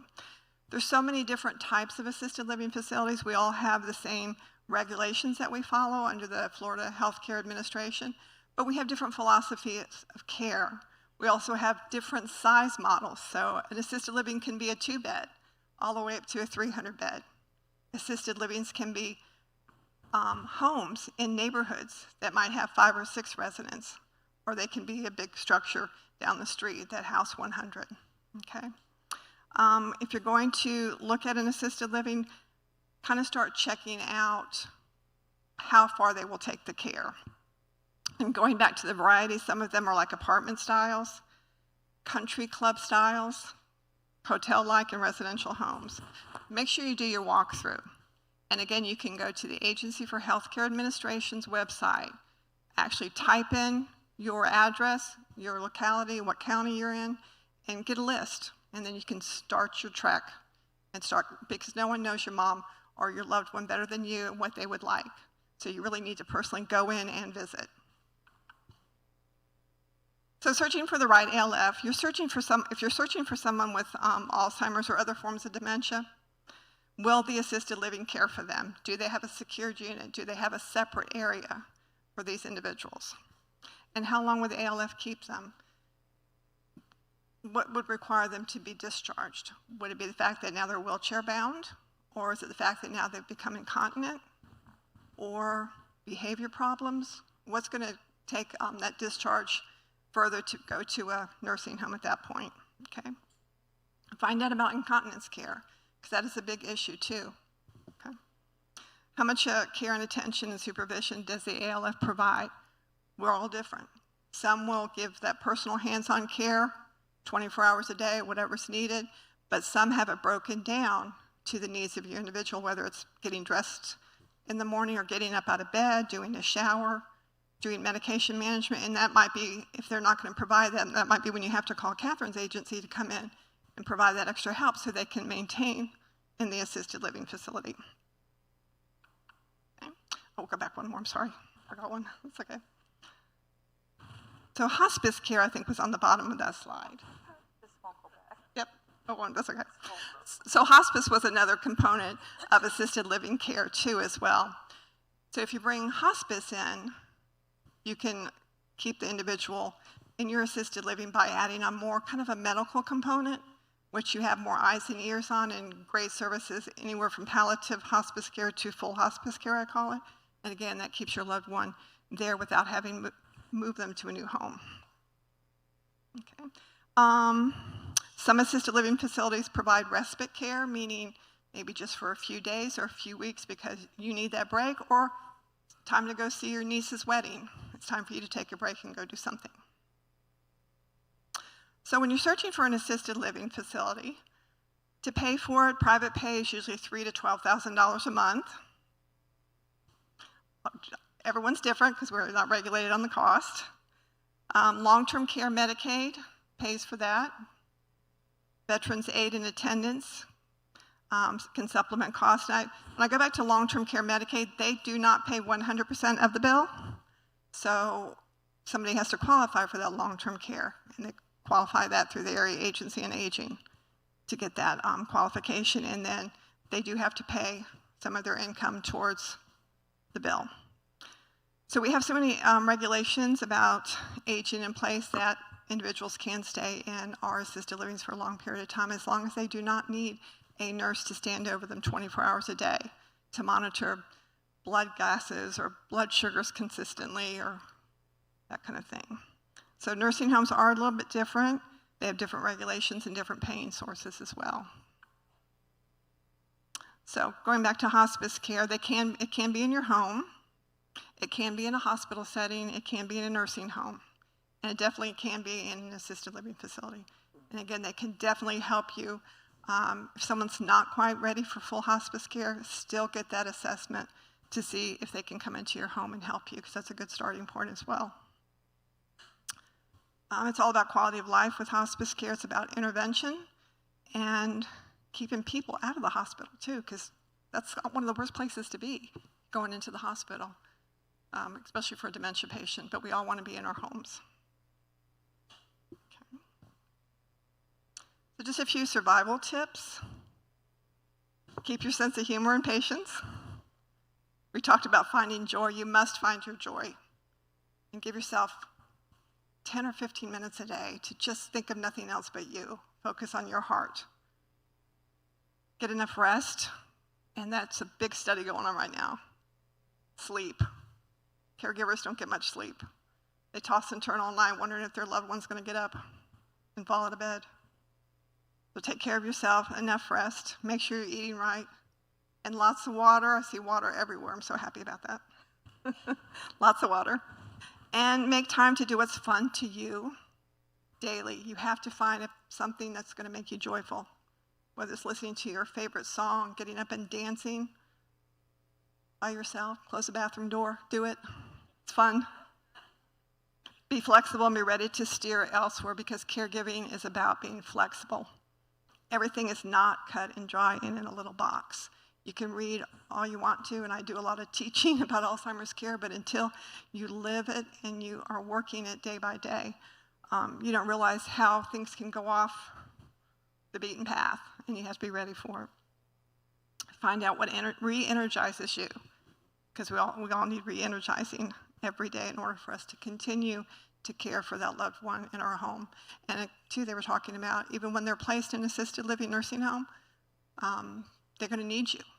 And they need you to be re-energized to go and visit them as a caregiver in a different way. Okay. And so now I'm going to turn the discussion over to more.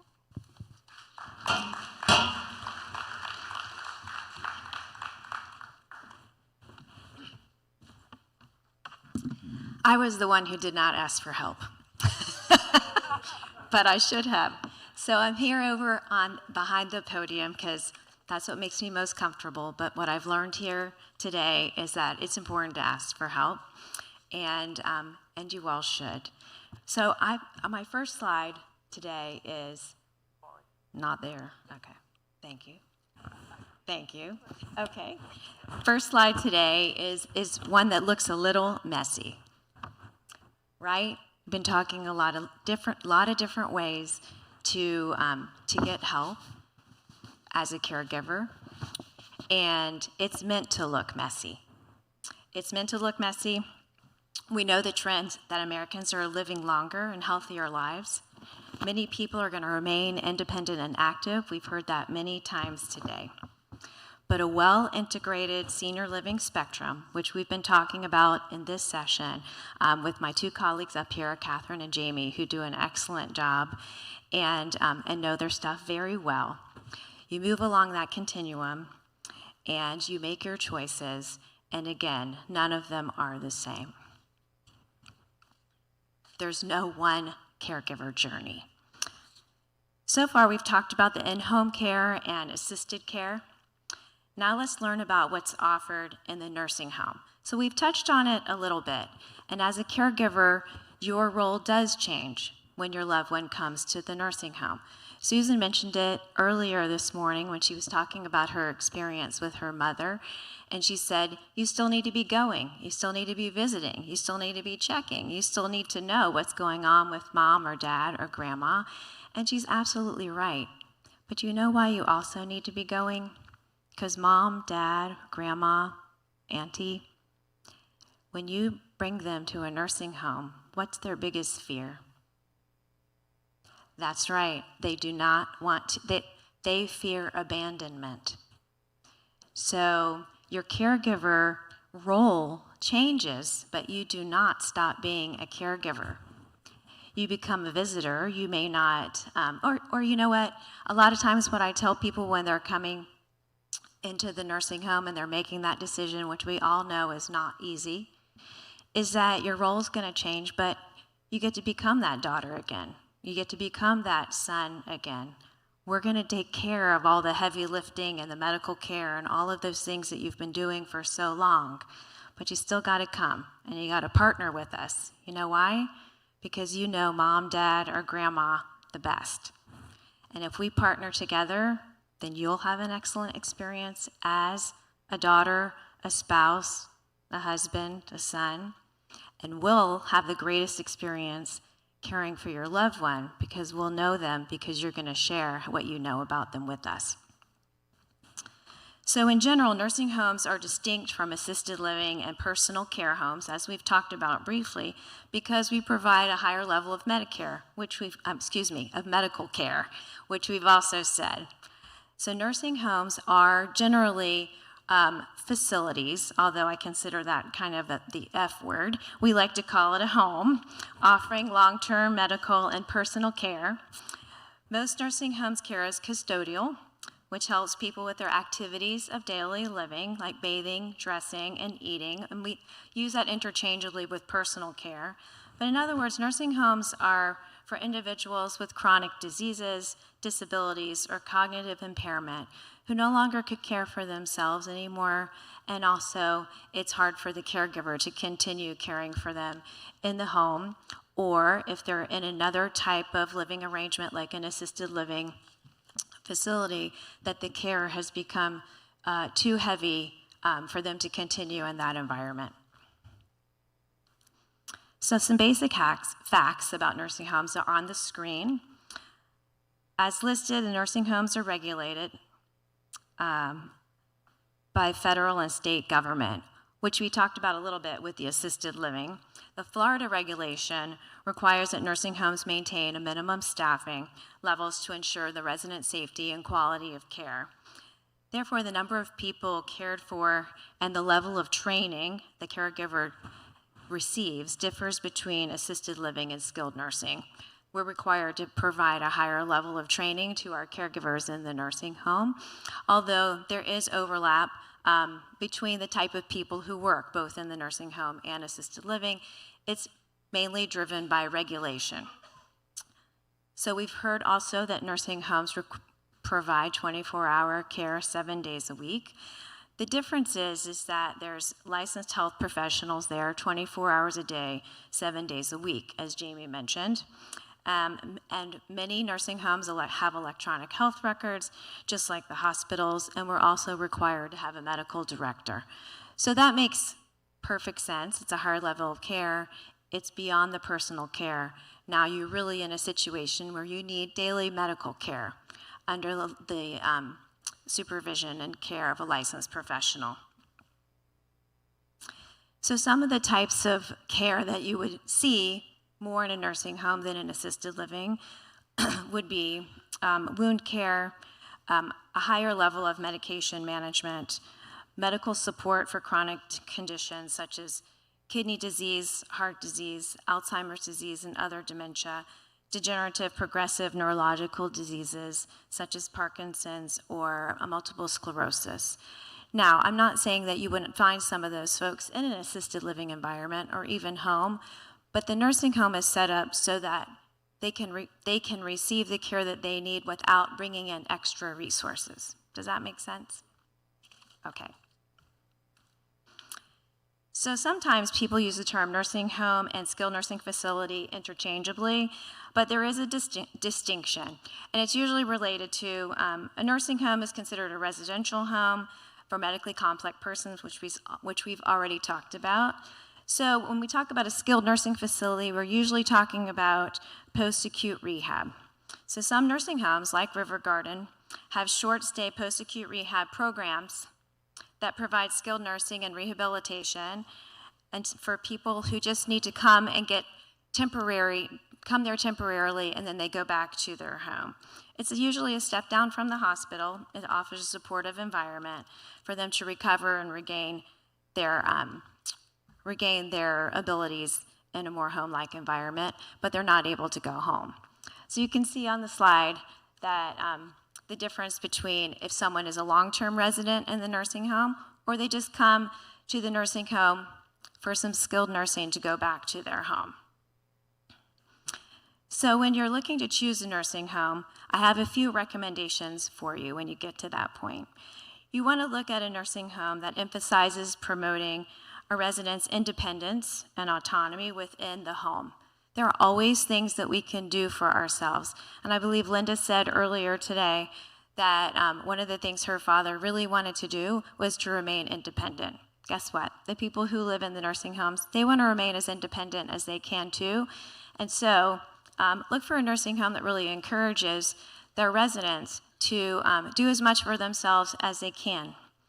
You want a home that residents are encouraged to make choices about their daily routines and participate in activities that interest them.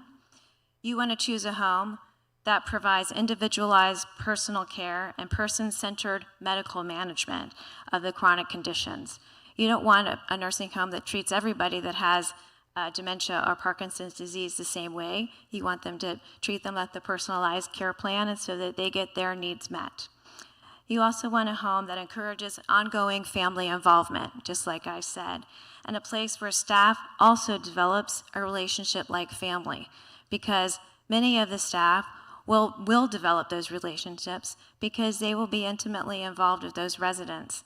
And then they develop a partnership with the family and with the resident that allows everybody to do what they do best. So, going back to the short-term post-acute, there are many places in town that do this, and I think we already talked about it, and I know I'm running out of time. But just when you're choosing for short-stay post-acute care, if you need it, there's usually some criteria involved. Sometimes I don't want to go into the payment sources because I know we're going to have that next, but there are some criteria. In general, if you have traditional Medicare insurance, there's a three-night stay in the hospital in order to meet that criteria to come into the skilled nursing for rehab. And if you have other insurance, there may be some type of authorization process. So I want to close with, you can learn more about all of us online, and I know all of us have a presence on social media as well. River Garden is proud that we've been providing care in the Jacksonville community for 80 years. We're in our 80th year. We were founded in 1946 over in Riverside, and we're a not-for-profit. We serve all adults, and we're inclusive of all faiths and backgrounds. So we're very happy to be here and grateful to be a part of this wonderful panel. I hope you've had a chance to learn a lot. I know that first slide probably is how your head feels right now because there's a lot to think about. But I know that we'll probably be available afterwards for questions. And my last slide is come and see us. We're going to be having an ice cream social. So thank you for being with us.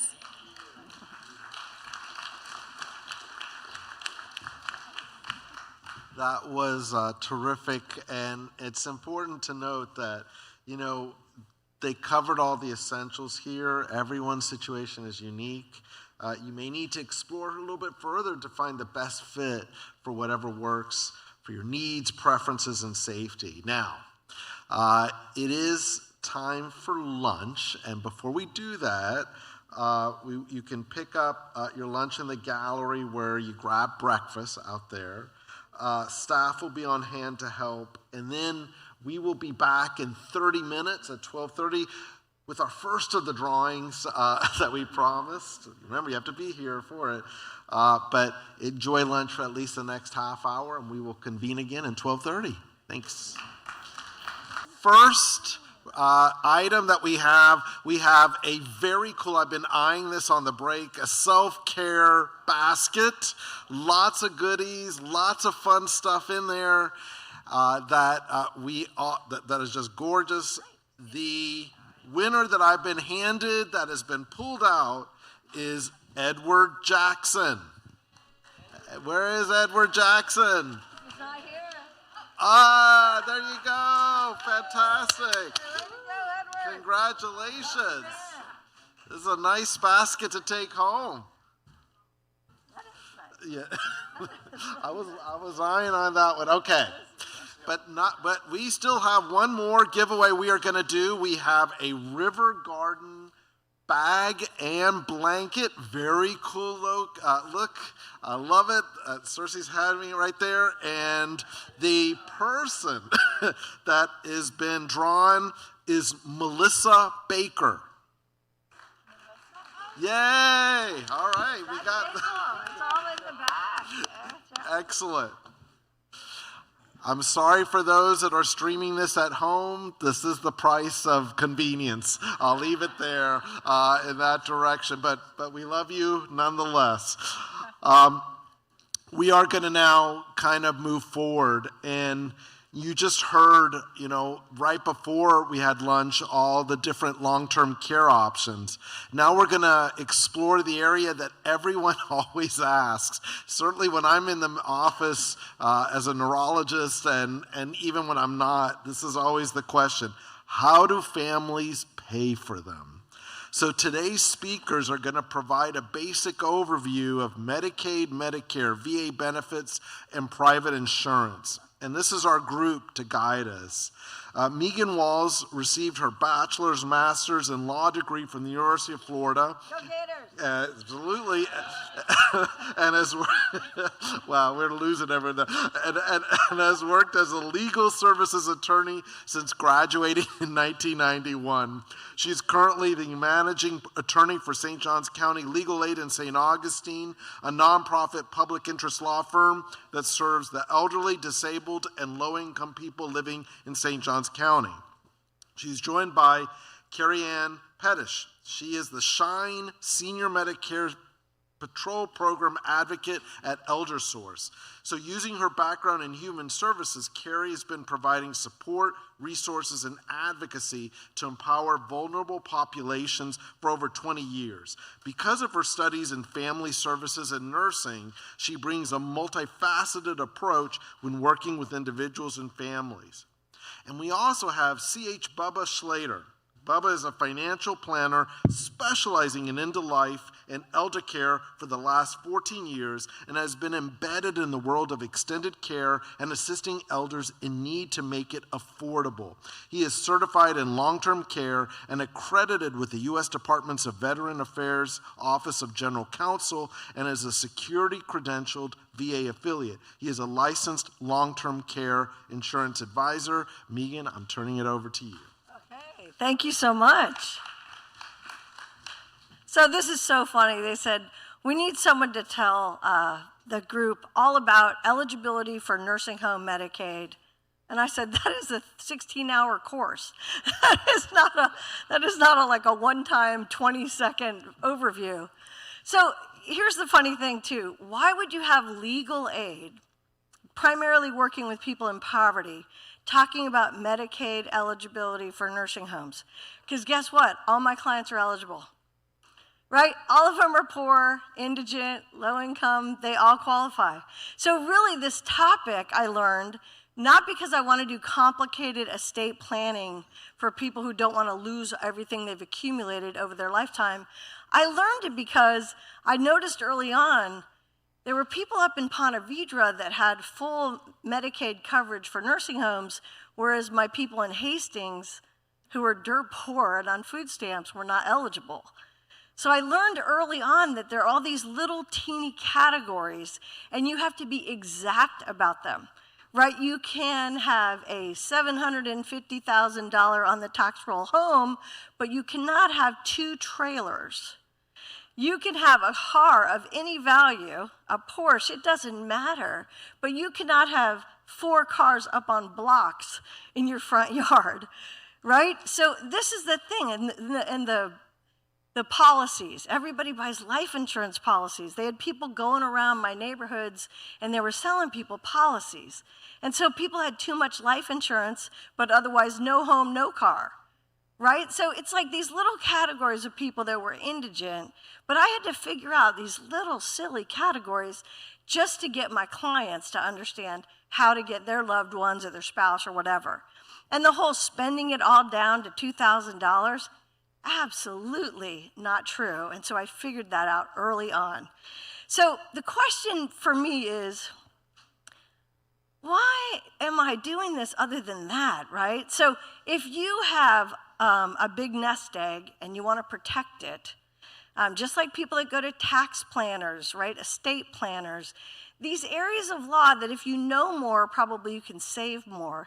Those are the big girls, I call them. And I try to refer to all women as girls, of course.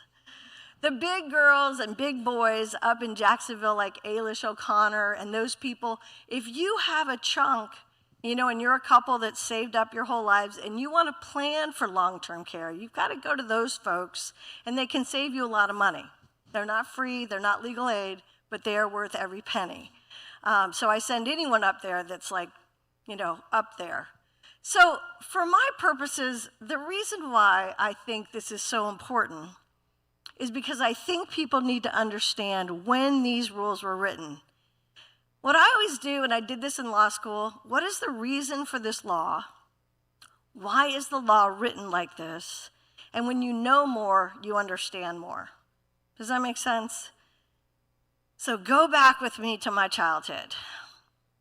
This is important. I'm 7 years old, maybe 6, 7, and my dad says, "Do you want to go see your grandparents?" And I said, "Yeah." So I'm dropped off at my grandparents in the summer. It was a great memory for me. And they are chicken farmers in Freehold, New Jersey. I hear Freehold's not chicken farms anymore. But in any event, I'm so happy I get to ride the tractor. They've got all these chicken coops. You know, my German immigrant grandmother and my Irish immigrant grandfather, and they're running this farm, and I get very sick. And they tried to, cure me of all the little home remedies, and then finally they got on the phone and called the doctor. The doctor came to the chicken farm with his little black bag, gave my grandparents some whatever medicine, and they gave him some chickens.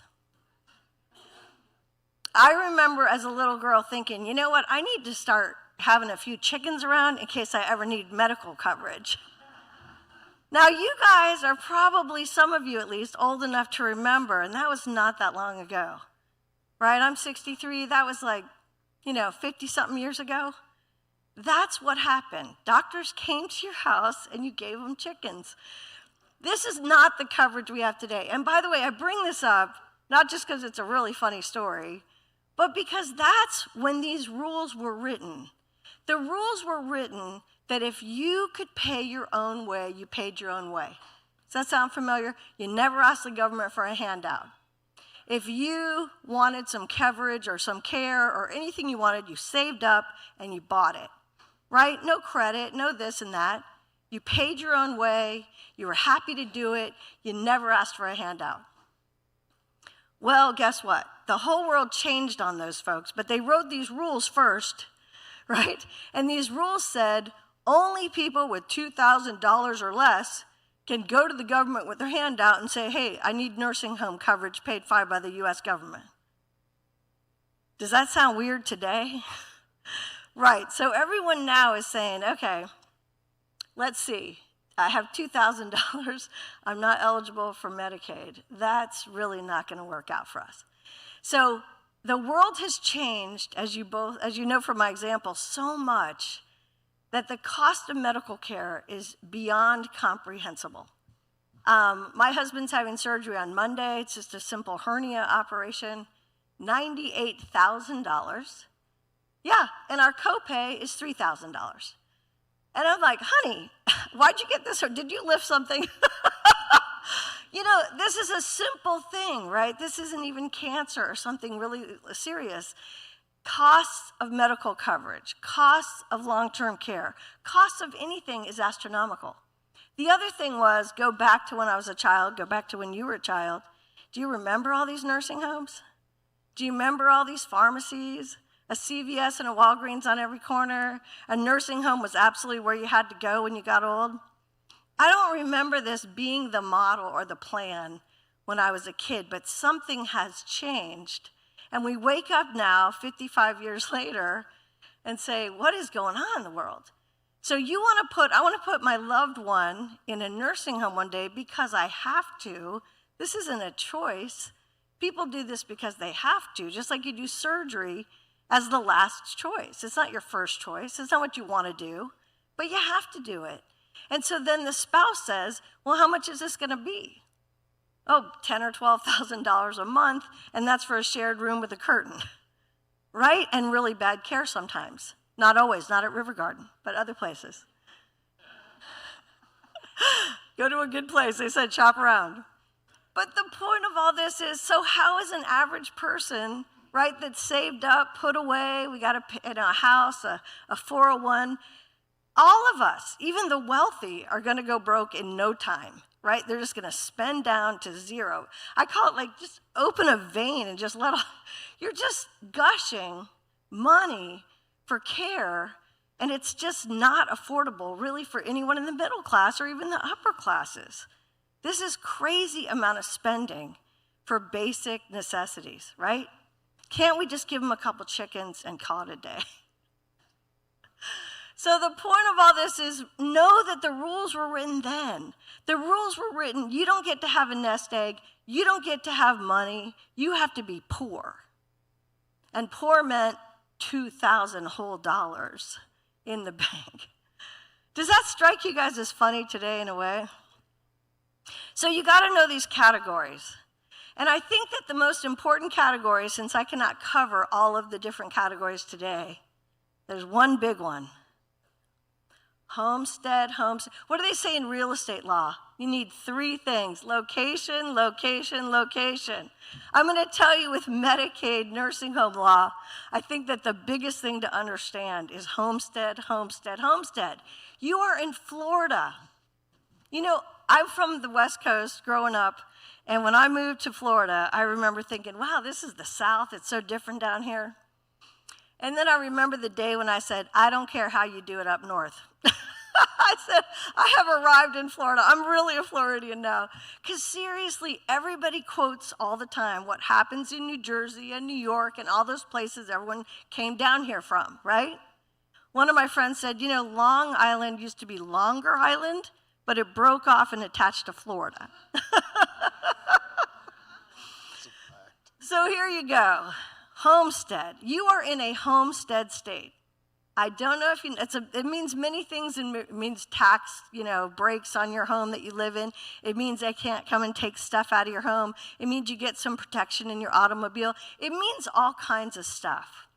But remember the really bad example of O.J. Simpson, who lived in California, and Ron Goldman's family sued him for $23 million. They took his Heisman Trophy. They took artwork off the wall. Some of you are old enough to remember who O.J. Simpson is? Okay.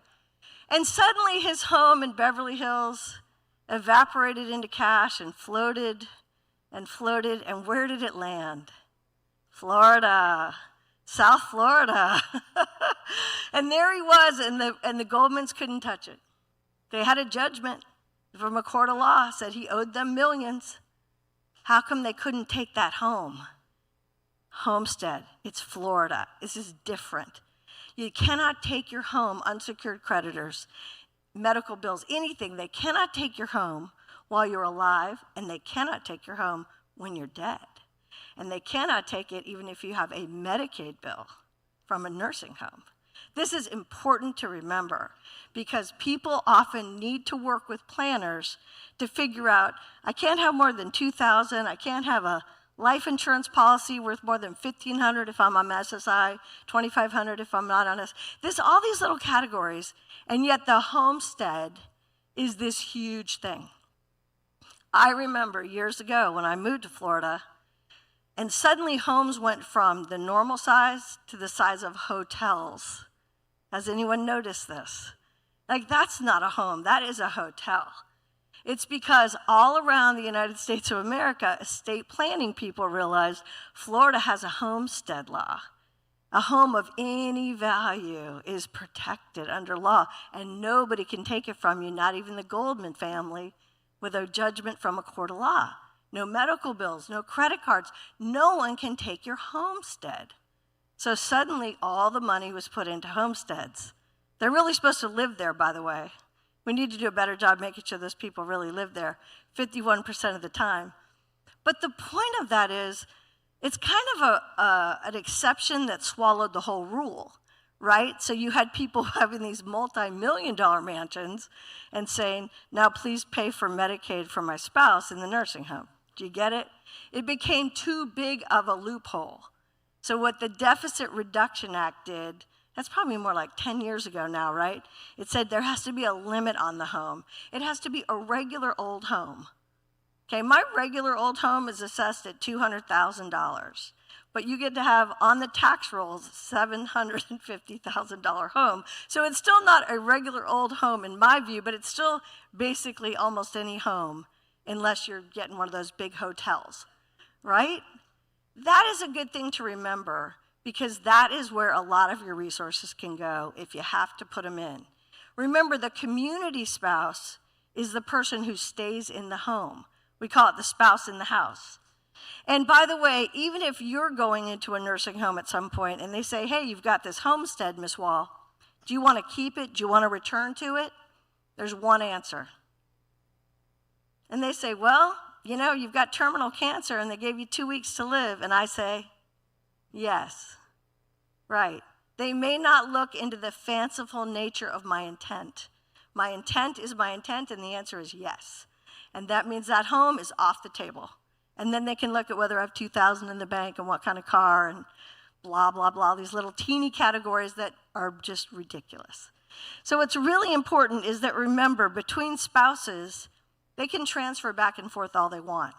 It's considered a marital assets, marital money, marital everything. You cannot transfer, though, to everybody else. So don't start handing this stuff off to your grandchildren, your kids, disposing of your assets. There is a 5-year look back. Used to be 2, then it went to 5. It might as well go bigger.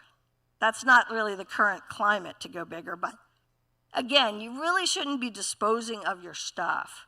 You really should be working with these estate planners to make sure you follow all the laws. Same reason why I pay a lot more taxes than some of these billionaires, right? They know the laws and I don't. But so work with them. They do save you money and it's worth it, right? So the most important thing is that, you know, the spouse can have also an extra $157,000 just in a bank account or in a second, whatever they want. The community spouse can have that. The other thing the community spouse can do is the spousal support order absent dissolution. That means if I have more than that, I'm going to ask for that support to come to me because my husband is 100% paid by Medicaid, right? He doesn't need to take his money to the nursing home. I need that money in the community, right? So I'm going to go to a family law lawyer and get that order. I'm not going to divorce him. I get to see him all I want. But I need that order because I need our marital income to stay with the spouse in the house, right? Me, the community spouse, or him as the cases are reversed. It's really important to remember there are lots of rules to this stuff. And of course, I love all those other options first. Every other option is what everybody should try, and we're going to try. Stay at home, don't ever get sick, just live to be 110, healthy as a horse, and then drop dead. This would be great. Let's all do that plan A. But for plan B, plan C, plan D, once you do need the help, you need to know how to pay for it. And you really need to talk to some experts to make sure you're not just opening that vein, losing all of your marital money or your personal money, everything you've worked for all your life. You really need to go and make sure you understand the rules. Thank you.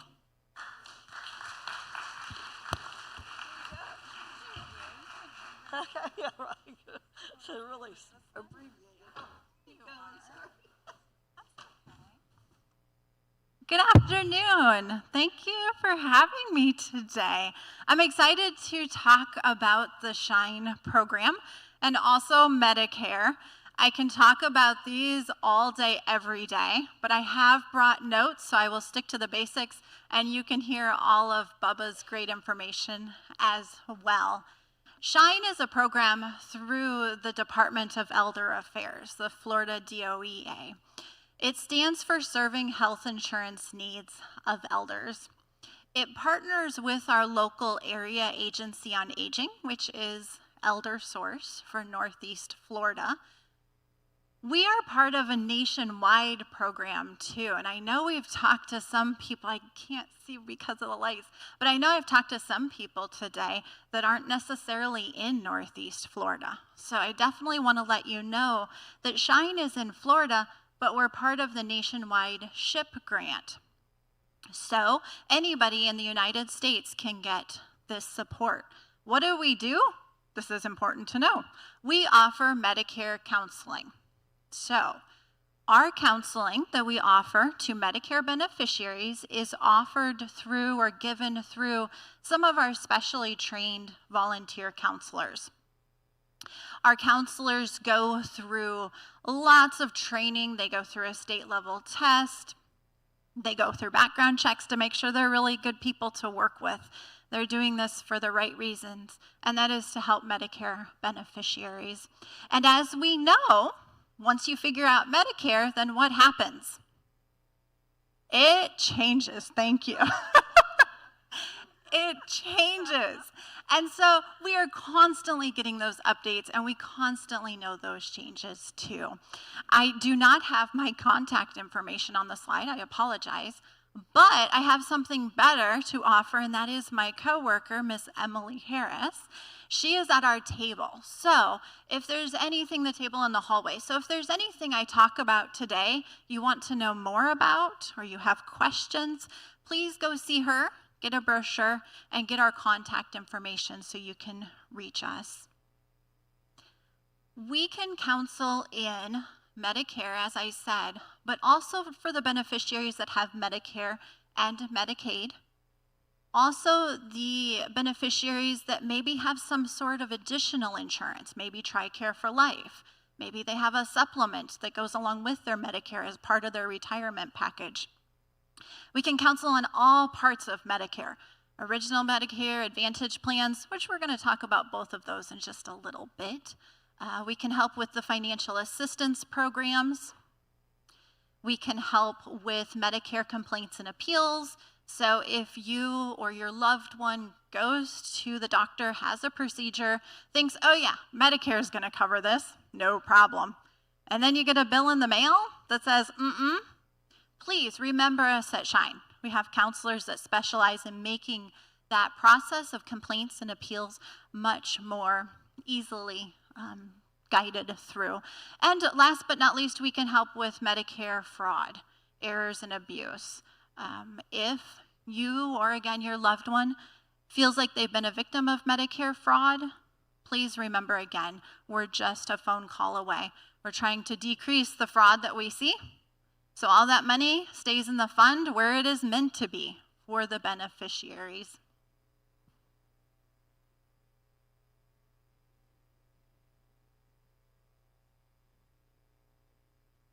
I know that you are here to learn about the details of Medicare as well, and so we wanted to put together a bunch of slides to support why you're here today. We really, really want to share as much information as we can and make it worth your time to stop out. As you can see in bold on top, Medicare does not pay for ongoing full-time caregiving. Like the path of life, we all know to get to a destination, sometimes you have to take alternative paths to get where you want. And that's exactly what this is going to help. It's going to help share other ways that Medicare can help beneficiaries and caregivers. The first one being caregiver training. This is new to Medicare in 2025, so I'm not quite sure how many people are familiar with it. 2, receive caregiver training that is paid by Medicare. First of all, it is paid by Part B. What does your Part B all cover? Doctors, Part B doctors, some home health care, and that's how they say, if you meet these criteria, the bullets that you can see, then Part B may pay for caregiver training. So you can see here stuff that you're used to seeing all the time when talking with doctors. It's stuff that has to be written into the care plan, so it's needs that the beneficiary needs. It has to be part of the doctor order. One unique part of this then is to factor in, hey, how do I find a group that will provide this, a group that is contracted with Medicare? I don't need to add extra research to my life. And the answer is contact whomever the beneficiary has their insurance through their Medicare policy, because more than likely they're already partnered with somebody, and then you know that that policy, that company is going to cover the caregiver training. The second one, oh, yep, I do have the clicker down. Okay, the second one is respite care. And this is for beneficiaries that are in hospice, so it is a hospice benefit. It is covered by Part A. What else does Part A cover? Yep, hospital, hospice, some home health. Blood after the first 3 pints. But yes, you guys are absolutely on the right track. You know your stuff. I'm glad you're here today. The hospice care then allows caregivers to have respite up to 5 consecutive days. But the nice part is, as needed. It's not one time, 5 days, you're done. It's as needed when the beneficiary is in hospice care. Again, this isn't something that you would be expected to research yourself, see, find a new respite group to come in and work.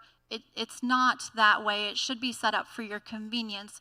Whomever the beneficiary has signed up with through hospice would also have this then as part of their hospice setup. The next one is home health services. And I know you guys have said home health can be your Part A. Home health can be your Part B. They make it very clear, right?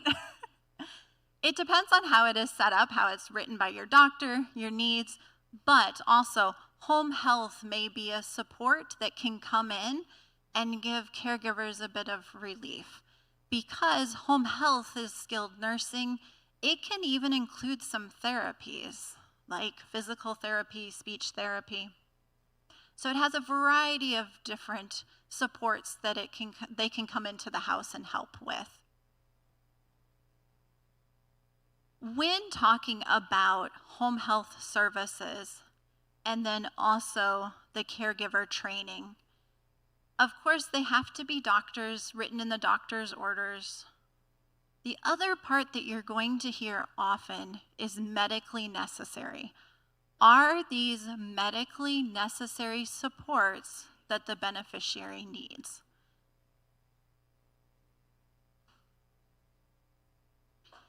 Home health will not include meal prep, housekeeping, transportation. Home health will be to support the skilled nursing, the therapies, and that sort of thing. Counseling and social services, again, is another hospice benefit that caregivers can receive. And last but not least, and I'm leaving the most time for this intentionally, and that is Medicare Advantage plans, also known as Part C. We talk about these a lot. We know right now that there are more Medicare beneficiaries on Part C Advantage plans than original Medicare. There's lots of reasons to talk about these. Let me tell you a little bit about how Advantage plans work. They are offered through private insurance companies that have contracted with Medicare. They have the contract with Medicare, which states they must cover all of the aspects original Medicare covers, all of the same services. And they do, because they want to keep that contract with Medicare. But then, what do Advantage plans also offer? They do. And that's a good point to make. Absolutely. All Advantage plans cover Part A, your hospital, hospice. They all cover Part B, your medical, your durable medical equipment, home health. Most of them cover Part D, prescription. Not all, but most do. Advantage plans also offer extras. what they call incentives per se, to make their plans very appealing. These sometimes include transportation. These sometimes include food. These sometimes include all of those things that you really do need as a caregiver and to help your loved ones. And they make a big difference in people's lifestyles. When committing to an Advantage plan, because we talk about these, like I said, all the time, one of the things that we do encourage people to remember and to reflect on is these extras come, they change, and they go away. And when they go away, you're still in that Advantage plan. The purpose of the Advantage plan is for your health care support.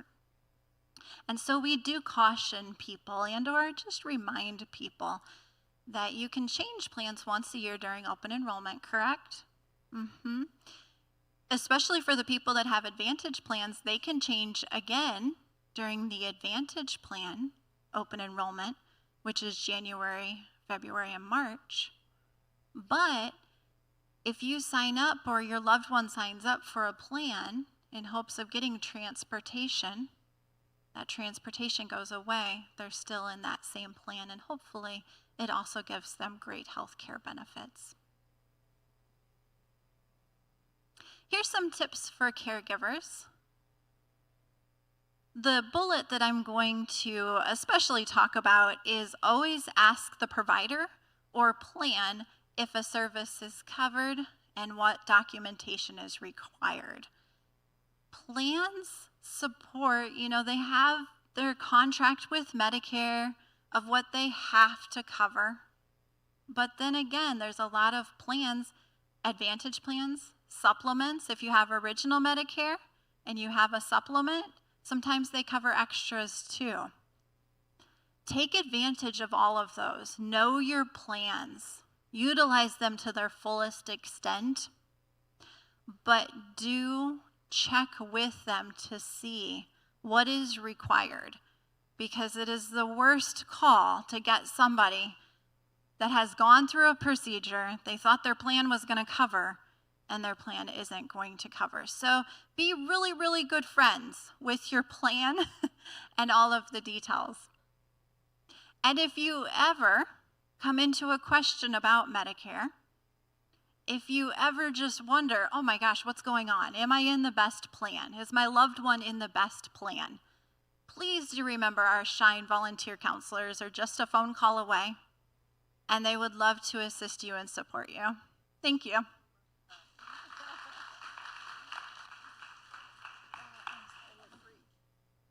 Oh, yes. Were you going to say something? I'm going to stay right here. I'm right dead in the middle. This is me, Carol. You can be formal and call me Carol if you like, but you'll have to call me twice because everybody calls me Bubba. I'm an elder care financial planner. I'm a financial planner specializing in elder care and end-of-life financial planning. End-of-life financial planning, it's best to plan for end-of-life ahead of time, right? And I'm going to touch on both areas, elder care and end-of-life planning. First of all, let's talk about what is long-term care or extended care, or as the VA calls it, aid and attendance. It's all the same thing, different terms. My definition is it's non-professional custodial care as opposed to the type of care that's skilled care from professionals. Custodial care, I call it the grunt work, provided to an individual who has a chronic, meaning ongoing need for help with the 6 things everyone does when they get up in the morning. They get out of bed, transferring. They ambulate to the bathroom, they toilet, bathe, then dress, then eat. These 6 items right here are known as the activities of daily living. Huge term in the world of long-term care, the activities of daily living. Add to that supervision due to cognitive impairment, and you've got the criteria by which all long-term care needs are evaluated and all benefits are evaluated as to what will trigger a benefit or not.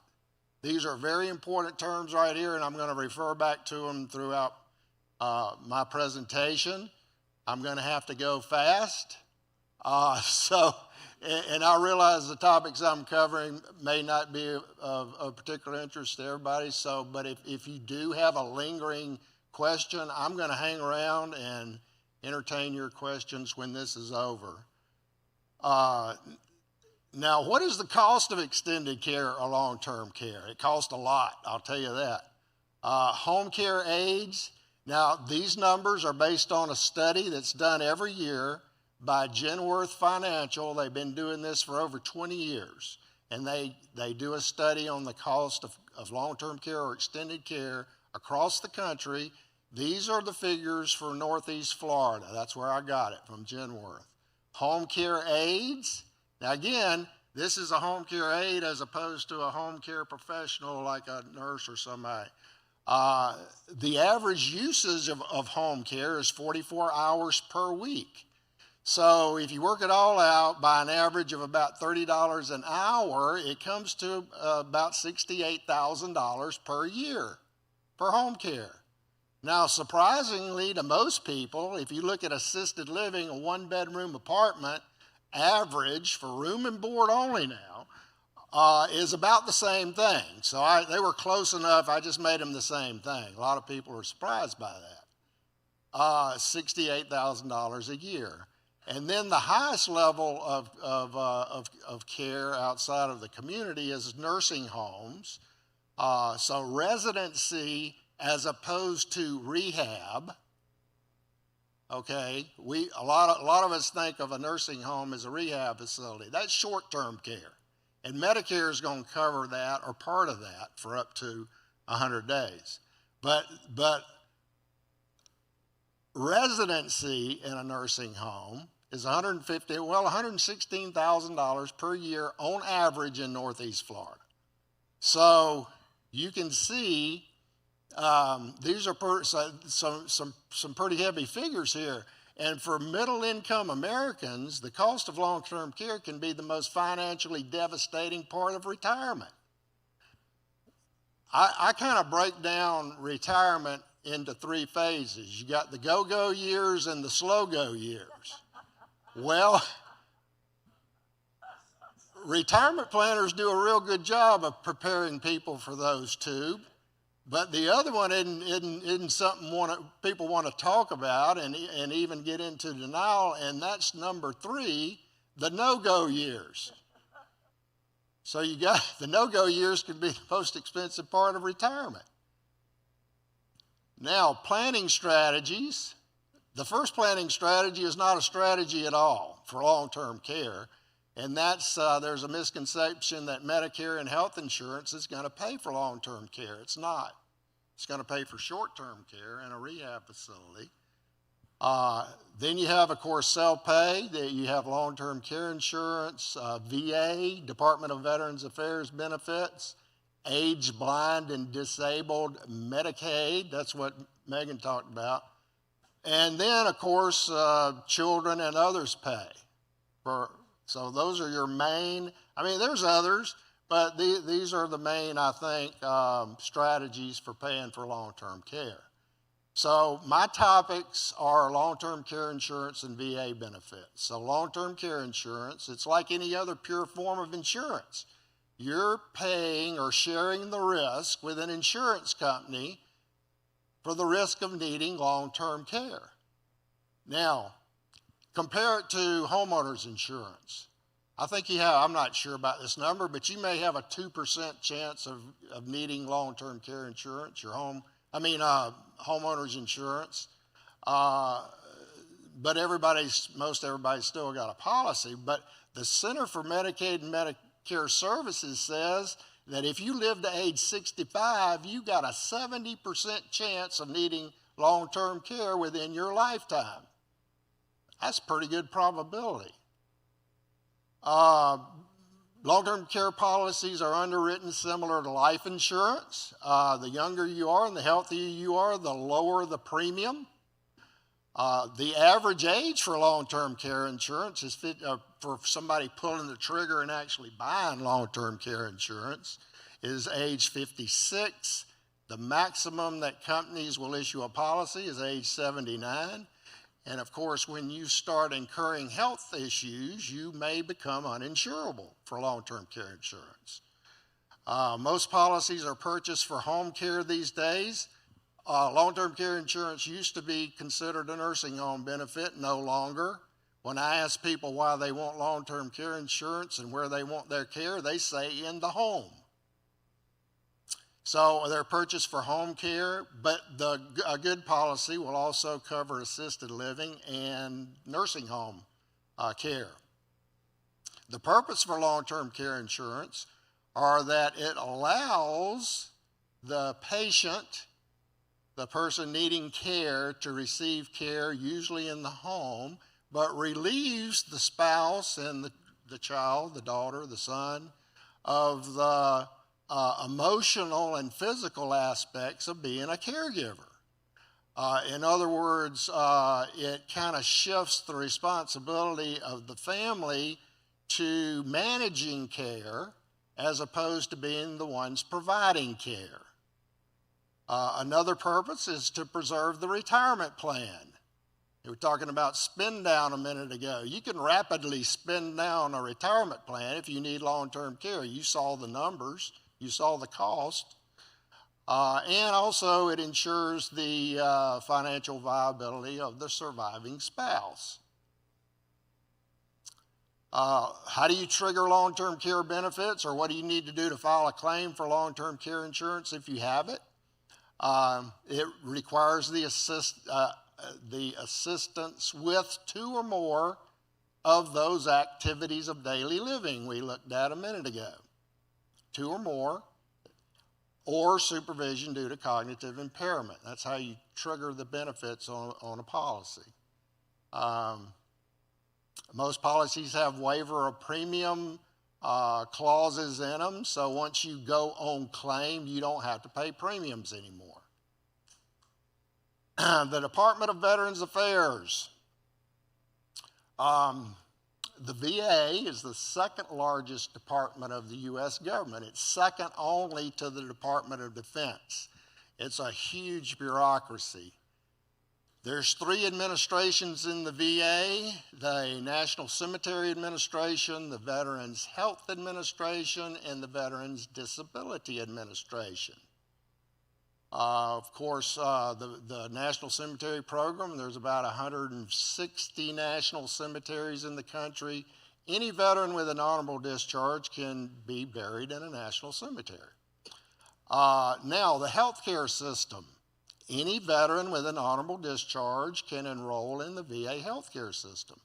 They do, and of course, the healthcare, we're talking about the hospitals and the clinics and everybody that works there, right?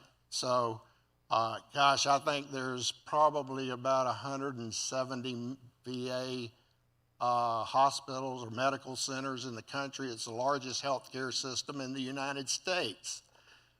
They do set priorities, though, and priorities are given to veterans veterans that have a service-connected disability. They get #1 priority. And priority means, you know, your copays are lower than, how did I get there? I think I hit the, uh-oh.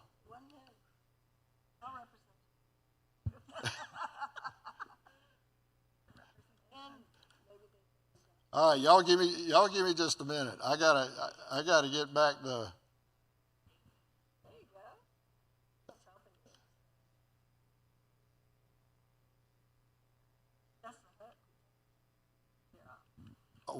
Andrea, will you giving me a hint that I'm talking too long? All right, I'm sorry, folks. I don't know what happened. All right, here we go. All right. And I kept my cool. Okay, health care. Now, priorities. Service-connected veterans are given priority. So service-connected veteran is a veteran that has had an illness or injury while in military service and has a lingering disability and is given a disability rating in increments of 10%, from 0 to 100%. That's a service-connected veteran. So they're given top priority as far as services that they can, or the cost of services. But it's also, they'll also give priority based on financial need based on net income. Now, surprisingly, most veterans do not utilize the healthcare system, especially senior veterans, because, and one big reason is, even if they were utilizing the healthcare system, when they turn 65, they would prefer to use their Medicare card and use, a local neighborhood doctor than to go down to a clinic.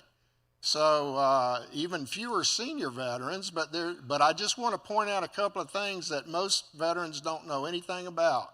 And that is that a doctor, a VA doctor or social worker can prescribe home care aids through a local home care company to go to service an elder if they need assistance with those activities of daily living. And the VA will pay for it, and the home care agency bills the VA. So unlike disability, this is health care. So that's available. Low prescription drug copays are available through a VA pharmacy. The VA Caregiver Support Program is a tremendous program. It's fairly new for most veterans, well, within the last 3 years. But the VA will actually pay a stipend to a caregiver spouse if the veteran is 70% or greater service-connected, able, and needs assistance with his activities of daily living. HISA grants are available for home modifications. HISA is Home Improvement Structural Alterations. Home Improvement Structural I always want to say altercation, but you don't have to get in a fight to get them, so it's alteration for handicap. So that's available. And a lot of these, these senior veterans have no idea about, so they don't utilize the system. So, it's easy enough to qualify. By the way, I have some materials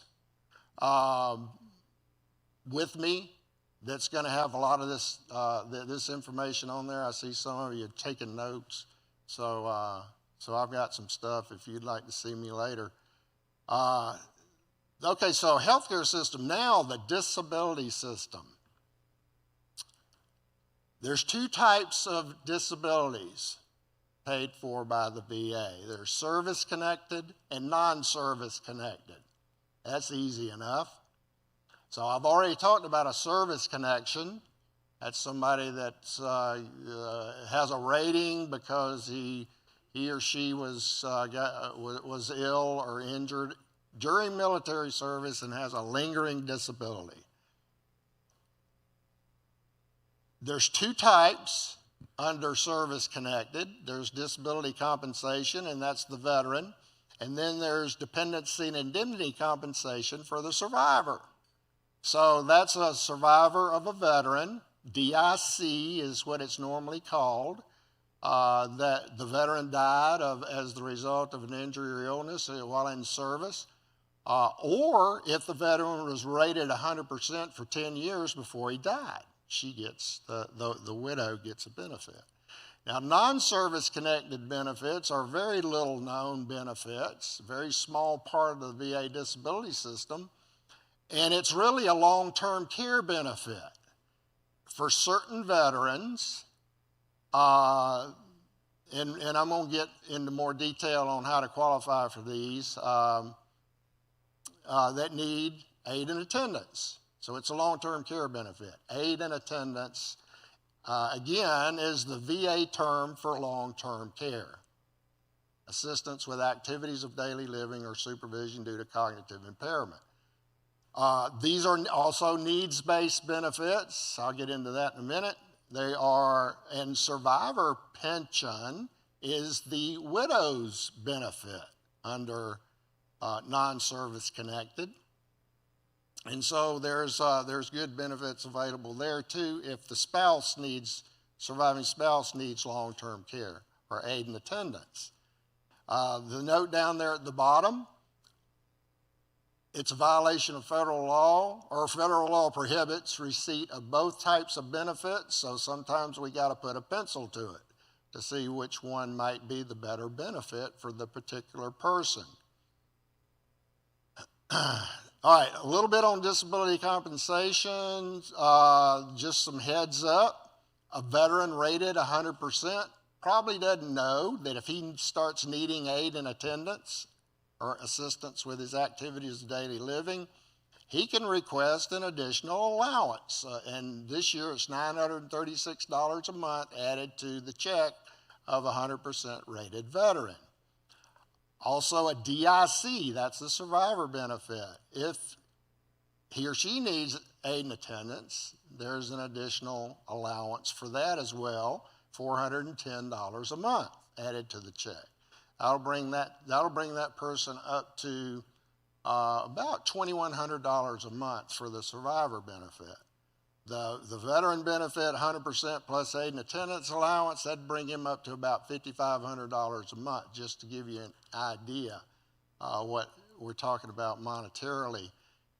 This next bullet point is important because I guarantee you, y'all could be a blessing to somebody and they don't have any idea. Terminated DIC can be reinstated. So let's say we got a young lady married to a veteran, and this really applies to World War II and Korea, but when we had a lot of veterans. But he got injured or died later because of an illness. She, the widow, received a benefit, DIC benefit. Well, she was a young lady, and she probably remarried. So now she's in her 80s, and her husband has predeceased her. She has no idea she can go back and reclaim this benefit from her first husband. So if the second marriage is terminated or the subsequent marriage is terminated, then they can go back and pick the benefit up again. And termination, of course, divorce or death. So divorce would be a termination. Vietnam veterans, Gulf War veterans, post 9/11 veterans, that's Afghanistan. I just encourage everybody to please know what your presumptive illnesses are if you were in any of those areas of war, because most veterans don't. So we're going to talk about that for the rest of it. So what this is, that's Agent Orange being sprayed on jungles in Vietnam. Now, it's a herbicide, and it's sprayed to destroy the vegetation. Any veteran that was in the Vietnam theater of war is presumed to have been exposed to Agent Orange, whether they were or not. There was so much used over there. Now, they have identified, doctors and scientists have identified certain illnesses as being related to exposure to Agent Orange, and those are called the Agent Orange presumptive illnesses. Now, if you look at a lot of these, and I'm not going to read all of them, I have a list for you if you want to grab a list of these. Most of them don't even onset until the senior years. Some of the things on there: congestive heart failure, coronary artery disease, prostate cancer, all kind of. And these veterans, since they don't utilize the VA healthcare system, they don't have a VA doctor or social worker to tell them if they're diagnosed with one of these illnesses that they need to go file a claim. So it's very important that they know what they are. And the widows too. I run into a lot of widows looking for long-term care benefits whose husband died 5 years ago of lung cancer. She has no idea that she ought to be getting a survivor benefit from the VA, because lung cancer is a presumptive illness if he was in Vietnam. So it's a big unknown area. All right, I got to hurry up. Now, this is the Gulf War. So Gulf War veterans are presumed to have been exposed to burn pit toxins. So that's a burn pit, if you can make out what that's a bulldozer down, moving, and everything was thrown, all kind of garbage and medical waste and everything else. So they have presumptive illnesses as well, and I have a list for you, but these are the presumptive illnesses related to burn pit toxins.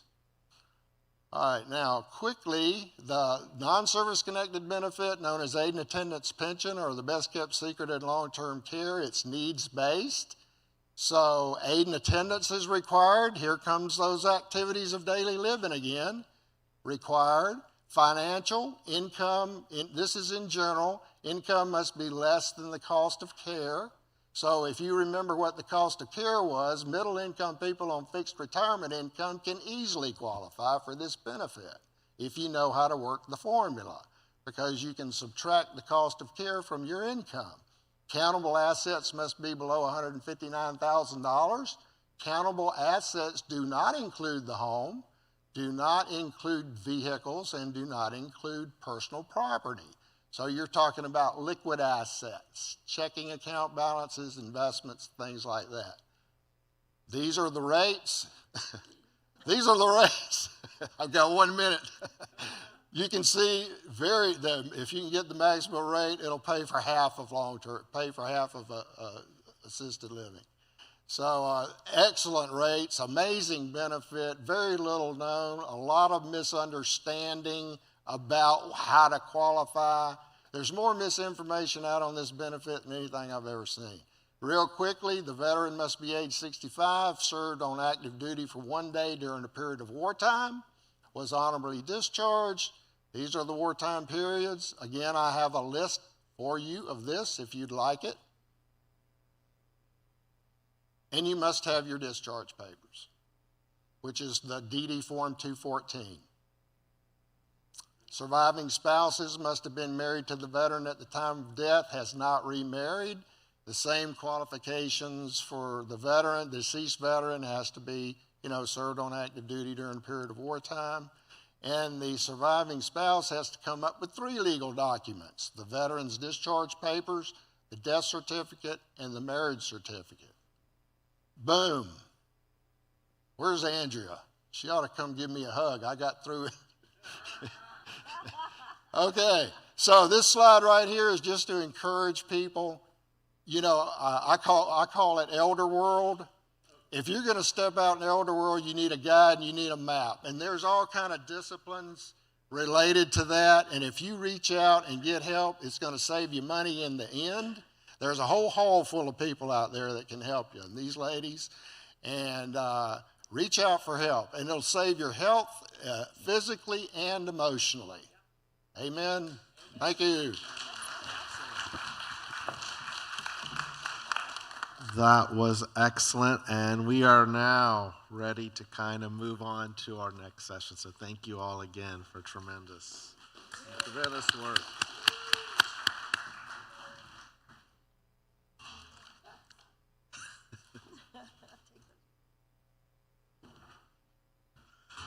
That was an incredible wealth of information delivered in a very timely way. And as you saw, that they'll be around for a little bit to talk about that. Thank you very much. So the final group of speakers are going to also bring an invaluable set of insights and hopefully a heartfelt experience to the stage.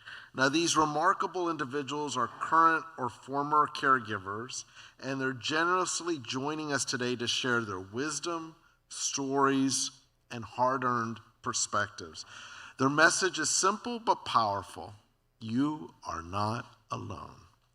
So guiding this conversation is Kristen Moore of Legends Senior Living, one of our event sponsors. I'm going to turn it over to Kristen. Thank you.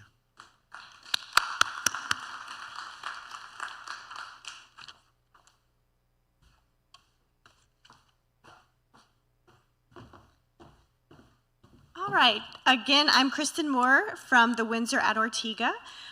If we can call all of our caregivers to the stage, please, and we'll introduce each of you.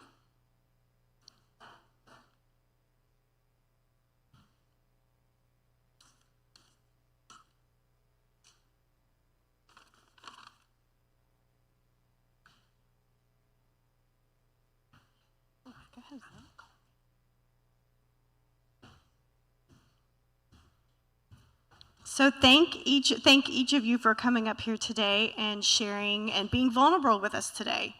We're going to start right here, and if you can just introduce yourself with your first name and who you've cared for and a little bit about your caregiving journey. Good afternoon. I'm Nicole. I care for my grandmother, my brother, and I also run a group home where I care for 8 ladies. All have disabilities. And I've been doing it basically most of my life.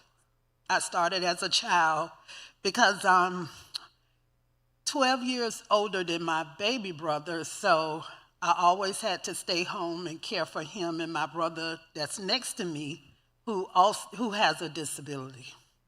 Okay, thank you so much for sharing. Yes. Okay, I'm Cheryl. Microphone. I'm sorry.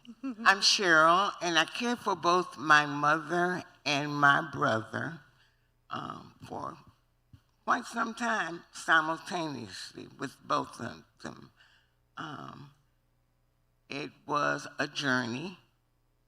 I had no more siblings.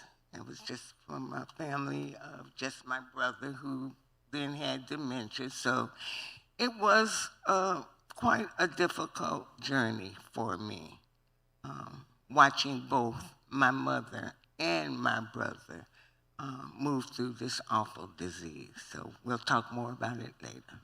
Thank you so much. And our final panelist. Good afternoon. My name is Mark Dickerson, and I'm here in honor of my mother, who I am partly the primary/secondary caregiver for. She was blessed with a diagnosis of dementia and Alzheimer's about 4, maybe almost 5 years ago now. And myself and my daughter, raise your hand, baby, she is the unspoken caregiver. She and my son and my wife and I, along with my father, have been doing our very best to care for our mother. Thank you so much. So we're going to ask a couple questions, and feel free to answer if you'd like. So question number 1, what's a specific challenge or barrier you have faced while caregiving? Okay, I'll answer that. Yeah. Asking for help. That is a challenge for me because I do not like no. So I approach everything just doing it for myself. You know, I just do it alone instead of asking because I don't want to hear no. As for me, my biggest challenge was with my mother. Of course, she passed away from dementia, and she didn't want to leave her house. I couldn't get her to come stay with me, as hard as I tried. I started bringing in people. I was still working at the time. I was not retired. So I had to bring people in to sit with her during the day, sit with her during the evenings, and that was one of my biggest challenges. Even when I got her to my house, once that sundowning time comes, she's packing her bags, sitting down with her bag, her purse and her bags. It's like, it's time to go. So that was one of my greatest challenges. So I'm a little bit different or weird because I think my greatest challenge has been the way this disease has impacted or almost infected my entire family. That's been my greatest challenge. And watching a family that was so close at one point in time disintegrate almost into unrecognizable form has been probably my greatest challenge. Wow. Thank you, guys. I know this is touching kind of deeply into your life, so thank you for sharing all this. Second question, and this is a really good one because obviously we have caregivers in this room. What resource has been the most helpful to you as a caregiver, and where did you find it? When I initially, because my mother was diagnosed prior to my brother being diagnosed, and she passed away in 2011. So I wasn't really up on resources, a way to go, what to do. I know how to go on the state website, look at different nursing homes, assisted living, look at, what they're rated, da-da-da. So that once I got to that point, but with my brother, after I had gone through it a while, and God knows, I know for a fact I visited every assisted living facility that were within, quote unquote, a decent rating to see what was available once I got to that point. But with dementia and Alzheimer's, it was just so sad to see that this was what I saw it as. They had these people caged up in a room, some of them so medicated and out of it that you knew you were never, ever going to allow anyone, if it got to that point, to be in that type of facility. But with my brother, I was able, he passed away in 2019. I had landed up on ElderSource. And I got in there and I just went to the office. They greeted me, told me to go have a seat in the library. Somebody would come out. And that was a beginning of a decent journey, getting to where I need to get to be able to get everything that he would need to live a decent life. Thank you. Yes. Yes. Okay, a lot of resources that I use. My grandmother has dialysis, and she's been going to the same dialysis center for about 5 years. So I utilize the nurses there for a lot of information. Also, my job. Being that I work at Pine Castle, I come in contact with a lot of state representatives, a lot of doctors, things like that. So after an appointment, I would always, ask the doctor just some information that I may need to use later on at home for my grandmother or my brother. So those are my resources and my go-tos for help. Yeah. So I think for me, ElderSource has been a lifesaver. So thank you for all the hard work you do. The Alzheimer's Association has been really, really, really helpful. Incredible resource. AARP has been absolutely phenomenal in our journey, partners. The one resource that kickstarted this whole caregiving thing for me was a study that is done at Mayo. And Dr. Can I say his name? Go for it. Go for it. Dr. Graf Radford and his staff, I was turned on to a study that said, Mark, go and get your mom tested. And in this study, because of the division and the distrust that is in Black and brown communities with the medical community, there's been a lot of aversion to getting into this type of study. It is what it is. And it was not highly available, or we didn't know much about it in our community. But once I found out about that, I took my mom, we got her, we were able to get hundreds of thousands of dollars worth of tests and battery of tests and things. We got that for absolutely nothing. The cost of that was getting her engaged in this study. And she gets to see one of the top neurologists in the world that's right here at Mayo Clinic.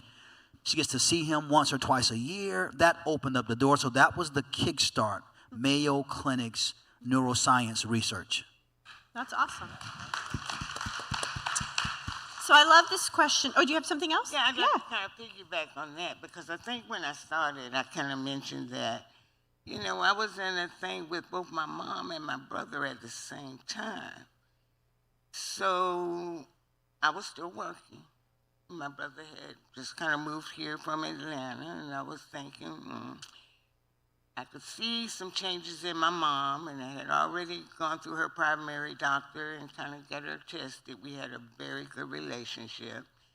I thought it was going to be great if my brother moved in with my mom. He could kind of help her out. Well, not so fast, Missy. I would get off from work, and I would go over, and my mom would start telling me all these things my brother was doing. He's taking all my spoons. He's taking all my forks. And then as soon as I turned to her, while he's away, she was saying, I think he's taking my money. I think he's taking my money. So that's when I went to Mayo. I did my research, saw that they had a research study. So I said, well, let me take my brother, because I hadn't really been seeing anything that I could identify. So I took him to the research study, and lo and behold, he went through it. And once it was all said and done, I got the letter with the breakdown and the results. I was, at that time, needed to take his keys. All of these other things that I would have not imagined needed to take place going through that research study. So then I had to move forward, and you'll hear more about that later. Yeah. Thank you, Cheryl. So the next question, think about your hardest days. What helps to motivate you or brings you joy?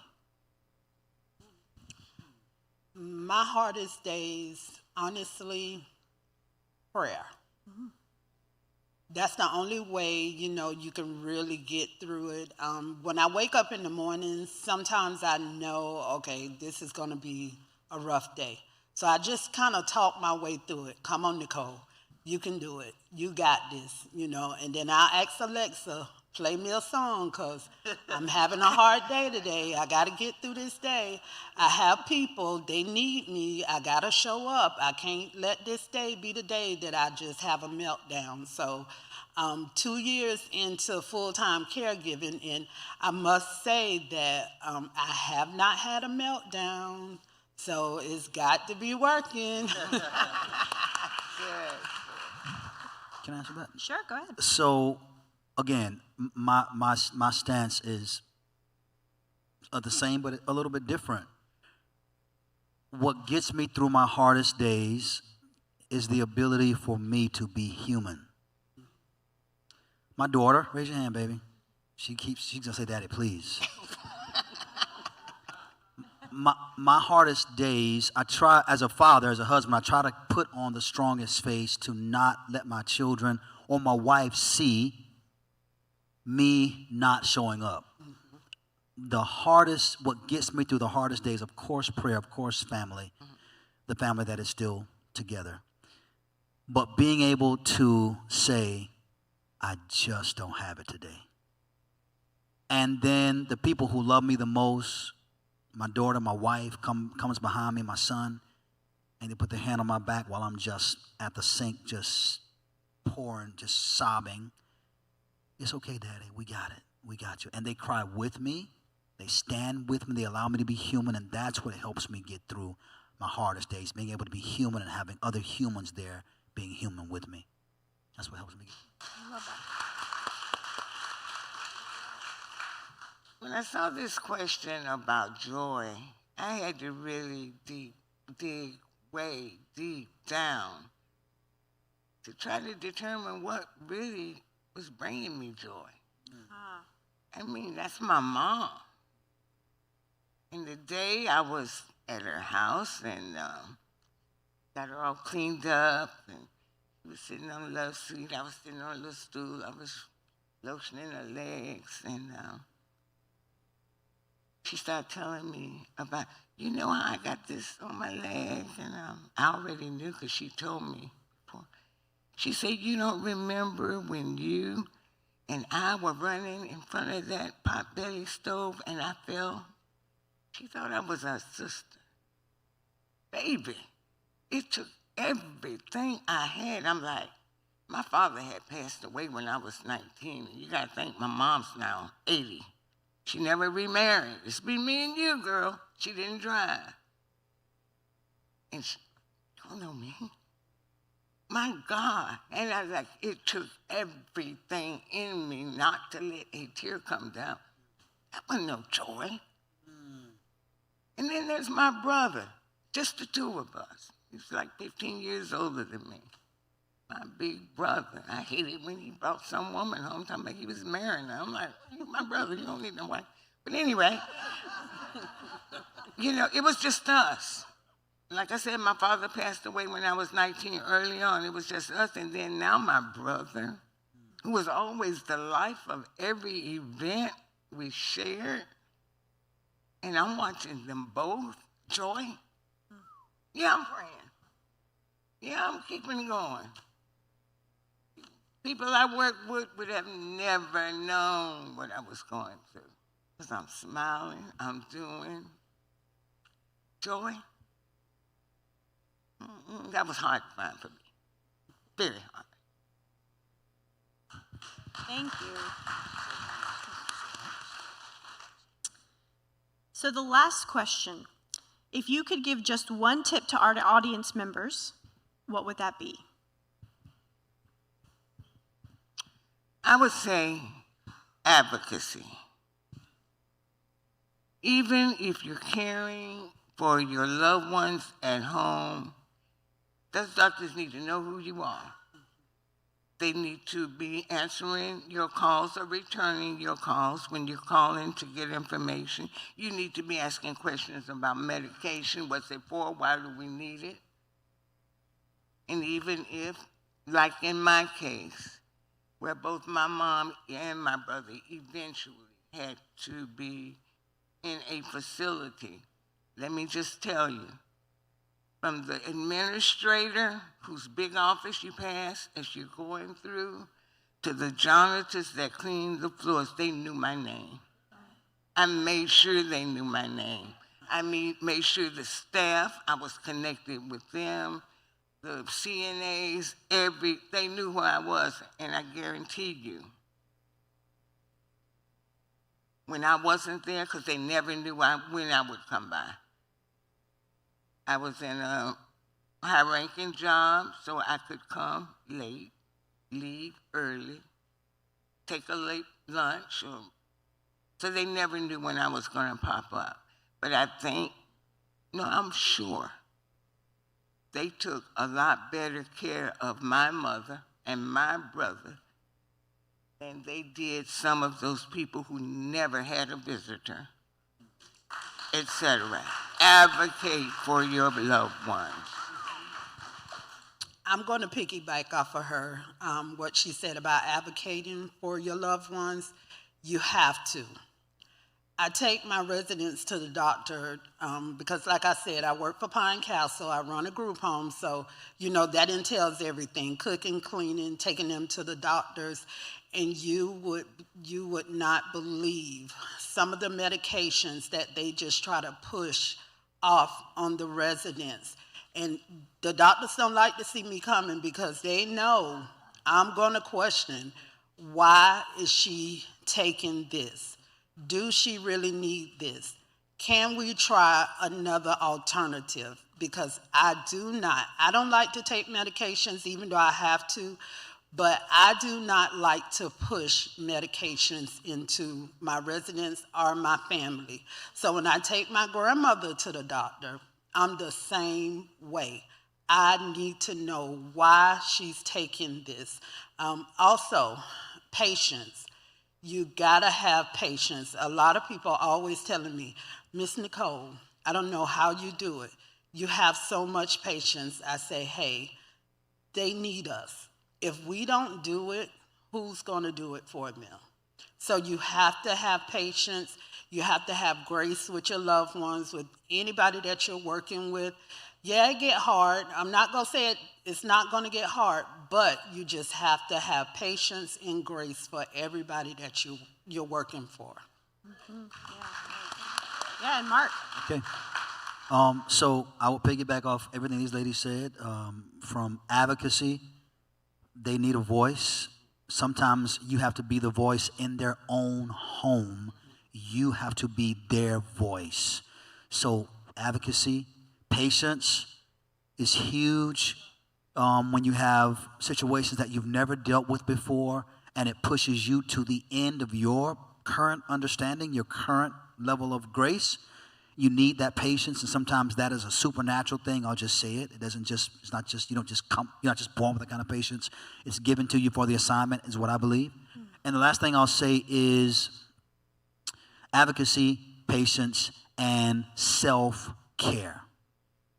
As you are caring for your loved ones, as you are caring for other people, learn that you as well need care. And if you don't know how to care for yourself well, find a way to open yourself up to allow others to care for you.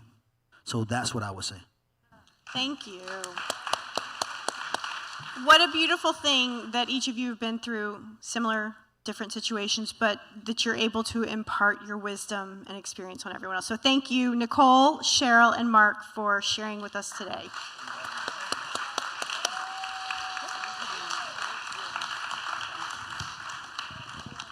That was fantastic, and I hope that it left you all, like I think for me, very kind of supported, inspired, and equipped, I hope, to continue with your caregiving journey.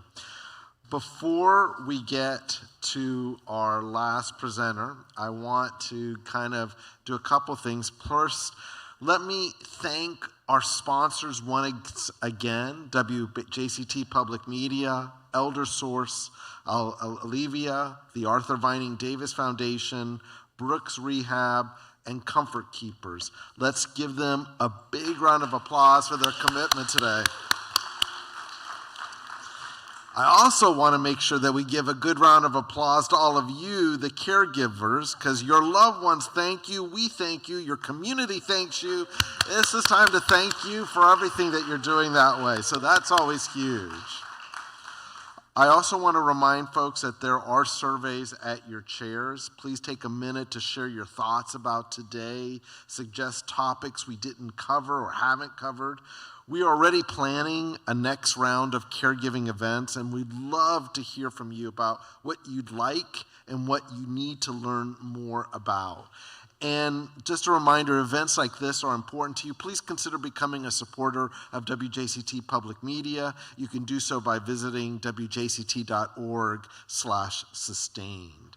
I think that we want to leave you today with a special way to release some of your stress and energy. I'm going to remember, after we do that, we still have a couple of prizes, right? Oh, we can do it right now. Before we get into that, pick two. All right, and remember the rules. You got to be in the room. So the person who's getting this prize is, I believe, Stanley Minjic. Mingo, okay, yay. Lovely. It worked out. And I believe we have one more to do, okay. The name that kind of came to my fingers, Ileana Perez. No. Once, twice. All right, I'm sorry, Ileana. I'm going to go and pick another one right here. Oh, that was not, no name on that one. Bruce Crystal. There you go. Thank you. Thank you. You got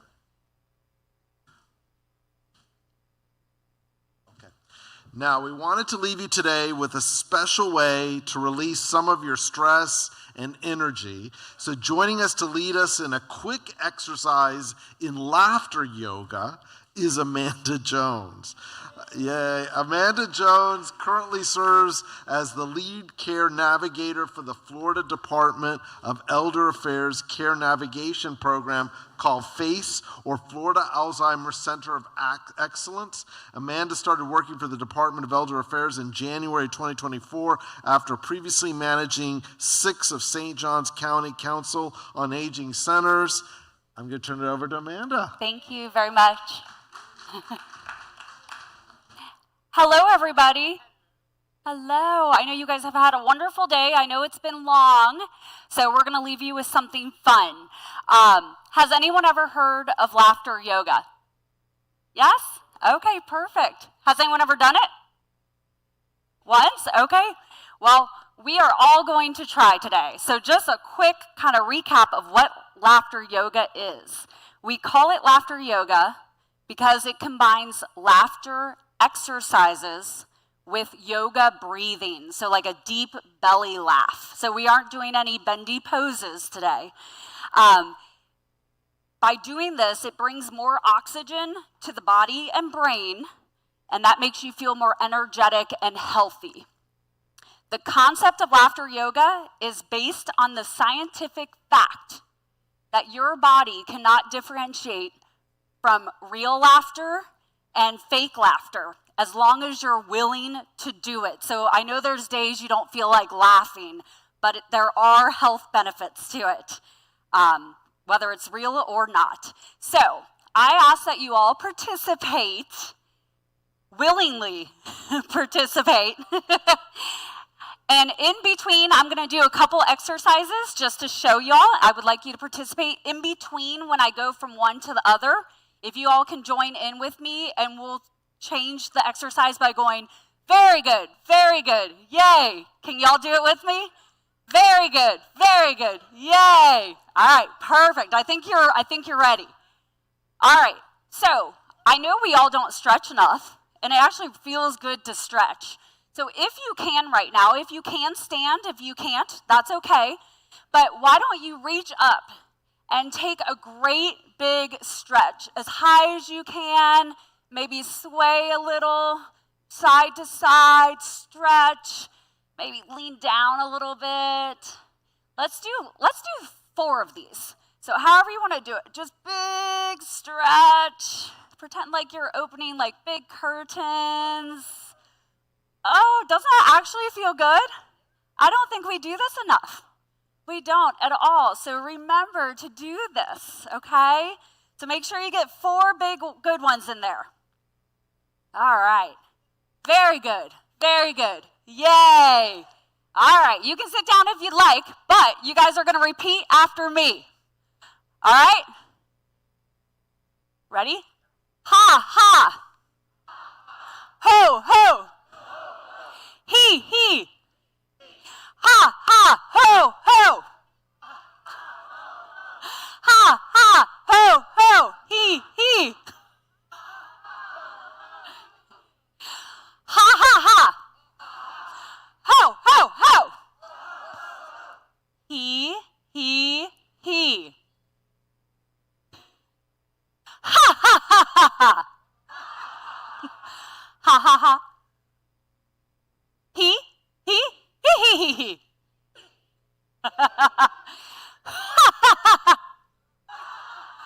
Ha, ha, he. Everyone do a villain laugh. Do you know what I'm talking about? Like, ho, ho, ho. Ha, ha, ha. Ho, ho, ha, ha. He, ho, ho, ho. Ha, ha, ha. Very good, yay. Great job. Hold on, we have a couple more. All right, are you singers? Anybody a singer? I know we all know row, row, row your boat. I apologize if you were here for one of the Wednesdays. This is the same thing. This side of the room, you are going to be my ha-has. Down the middle here, you're going to be my hee-hees. And over here, you're going to be my ho-hos. All right? We are going to sing Row, Row, Row Your Boat, but with ha-has, hee-hees, and ho-hos. And we're going to do them in rounds. So that means each group's going to start at a different time. So, my ha-has, you're going to do it twice. Well, we're all going to do it twice, but you guys are going to start. You're going to start by going ha, ha, ha, ha, ha. Then I'm going to point to my hee-hees, and you guys are going to start your hee-hee-hees. And then you guys are going to start your ho-ho-hos. Ha-has, after you're done with your first one, go right into your second one, okay? Ready? All right, ha-has. Ha, ha, ha, ha, ha. He, he, he, he, he. Ho, ho, ho, ho, ho. Ho, ho, ho, ho, ho. Ho, ho, ho, ho, ho, ho. Ho, ho, ho, ho, ho.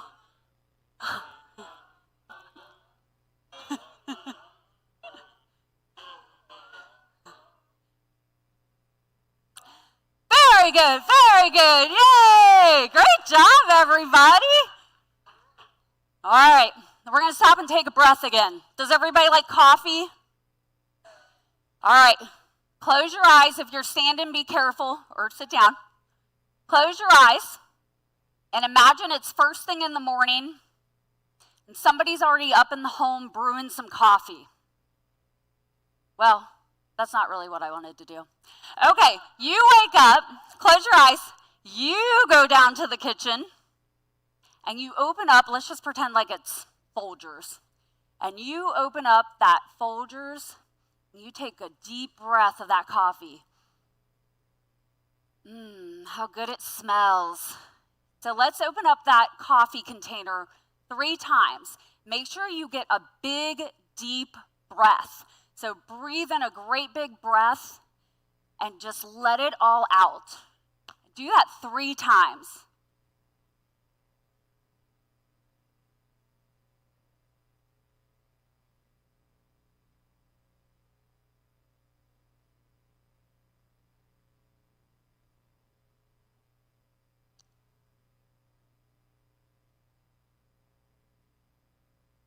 Feels good, doesn't it? Very good, very good. Yay. Great job. All right, we're going to do another fun laughter one. And I'm glad some of you are already standing. Keep standing if you can. All right, now we have to think about the chicken dance. You all remember the chicken dance? But guess what? We're going to do it with our ha-ha, hee-hees, or ho-hos, or just laugh. All right, you ready? So, ha ha ha ha ha ha ha, hee hee hee hee hee, ho ho ho ho, dun dun dun. Now ha ha ha ha, hee hee hee, ho ho ha ha ha ha ha ha. We'll keep ha's. Ha ha ha ha ha. He's hee hee hee hee. Ho's ho ho ho ho. Good job. Very good. Very good. Yay. Oh, you guys did a great job. All right, we're going to end just with one more stretch. So again, this is that combination of the laughs and the breaths. So we're going to imagine we're out there in a big apple field. All right, so imagine those apple trees. And you're going to reach up and pick as many apples as you can, just as high as you can, and put them in your bucket. Pretend like you have a bucket. And we're just going to grab apples. If you can't reach that high, pick the apples on the ground. You can pick those up too. But let's fill our buckets with apples. You can take a bite of one if you want. Red apples, green apples. Just stretch a little bit. Very good, very good. Yay. And I want to thank you all for participating. And if you guys are ever, down, bad mood, just remember this and have a little laugh. It'll make you feel a lot better. Thank you guys and have a great day. Give yourself a round of applause.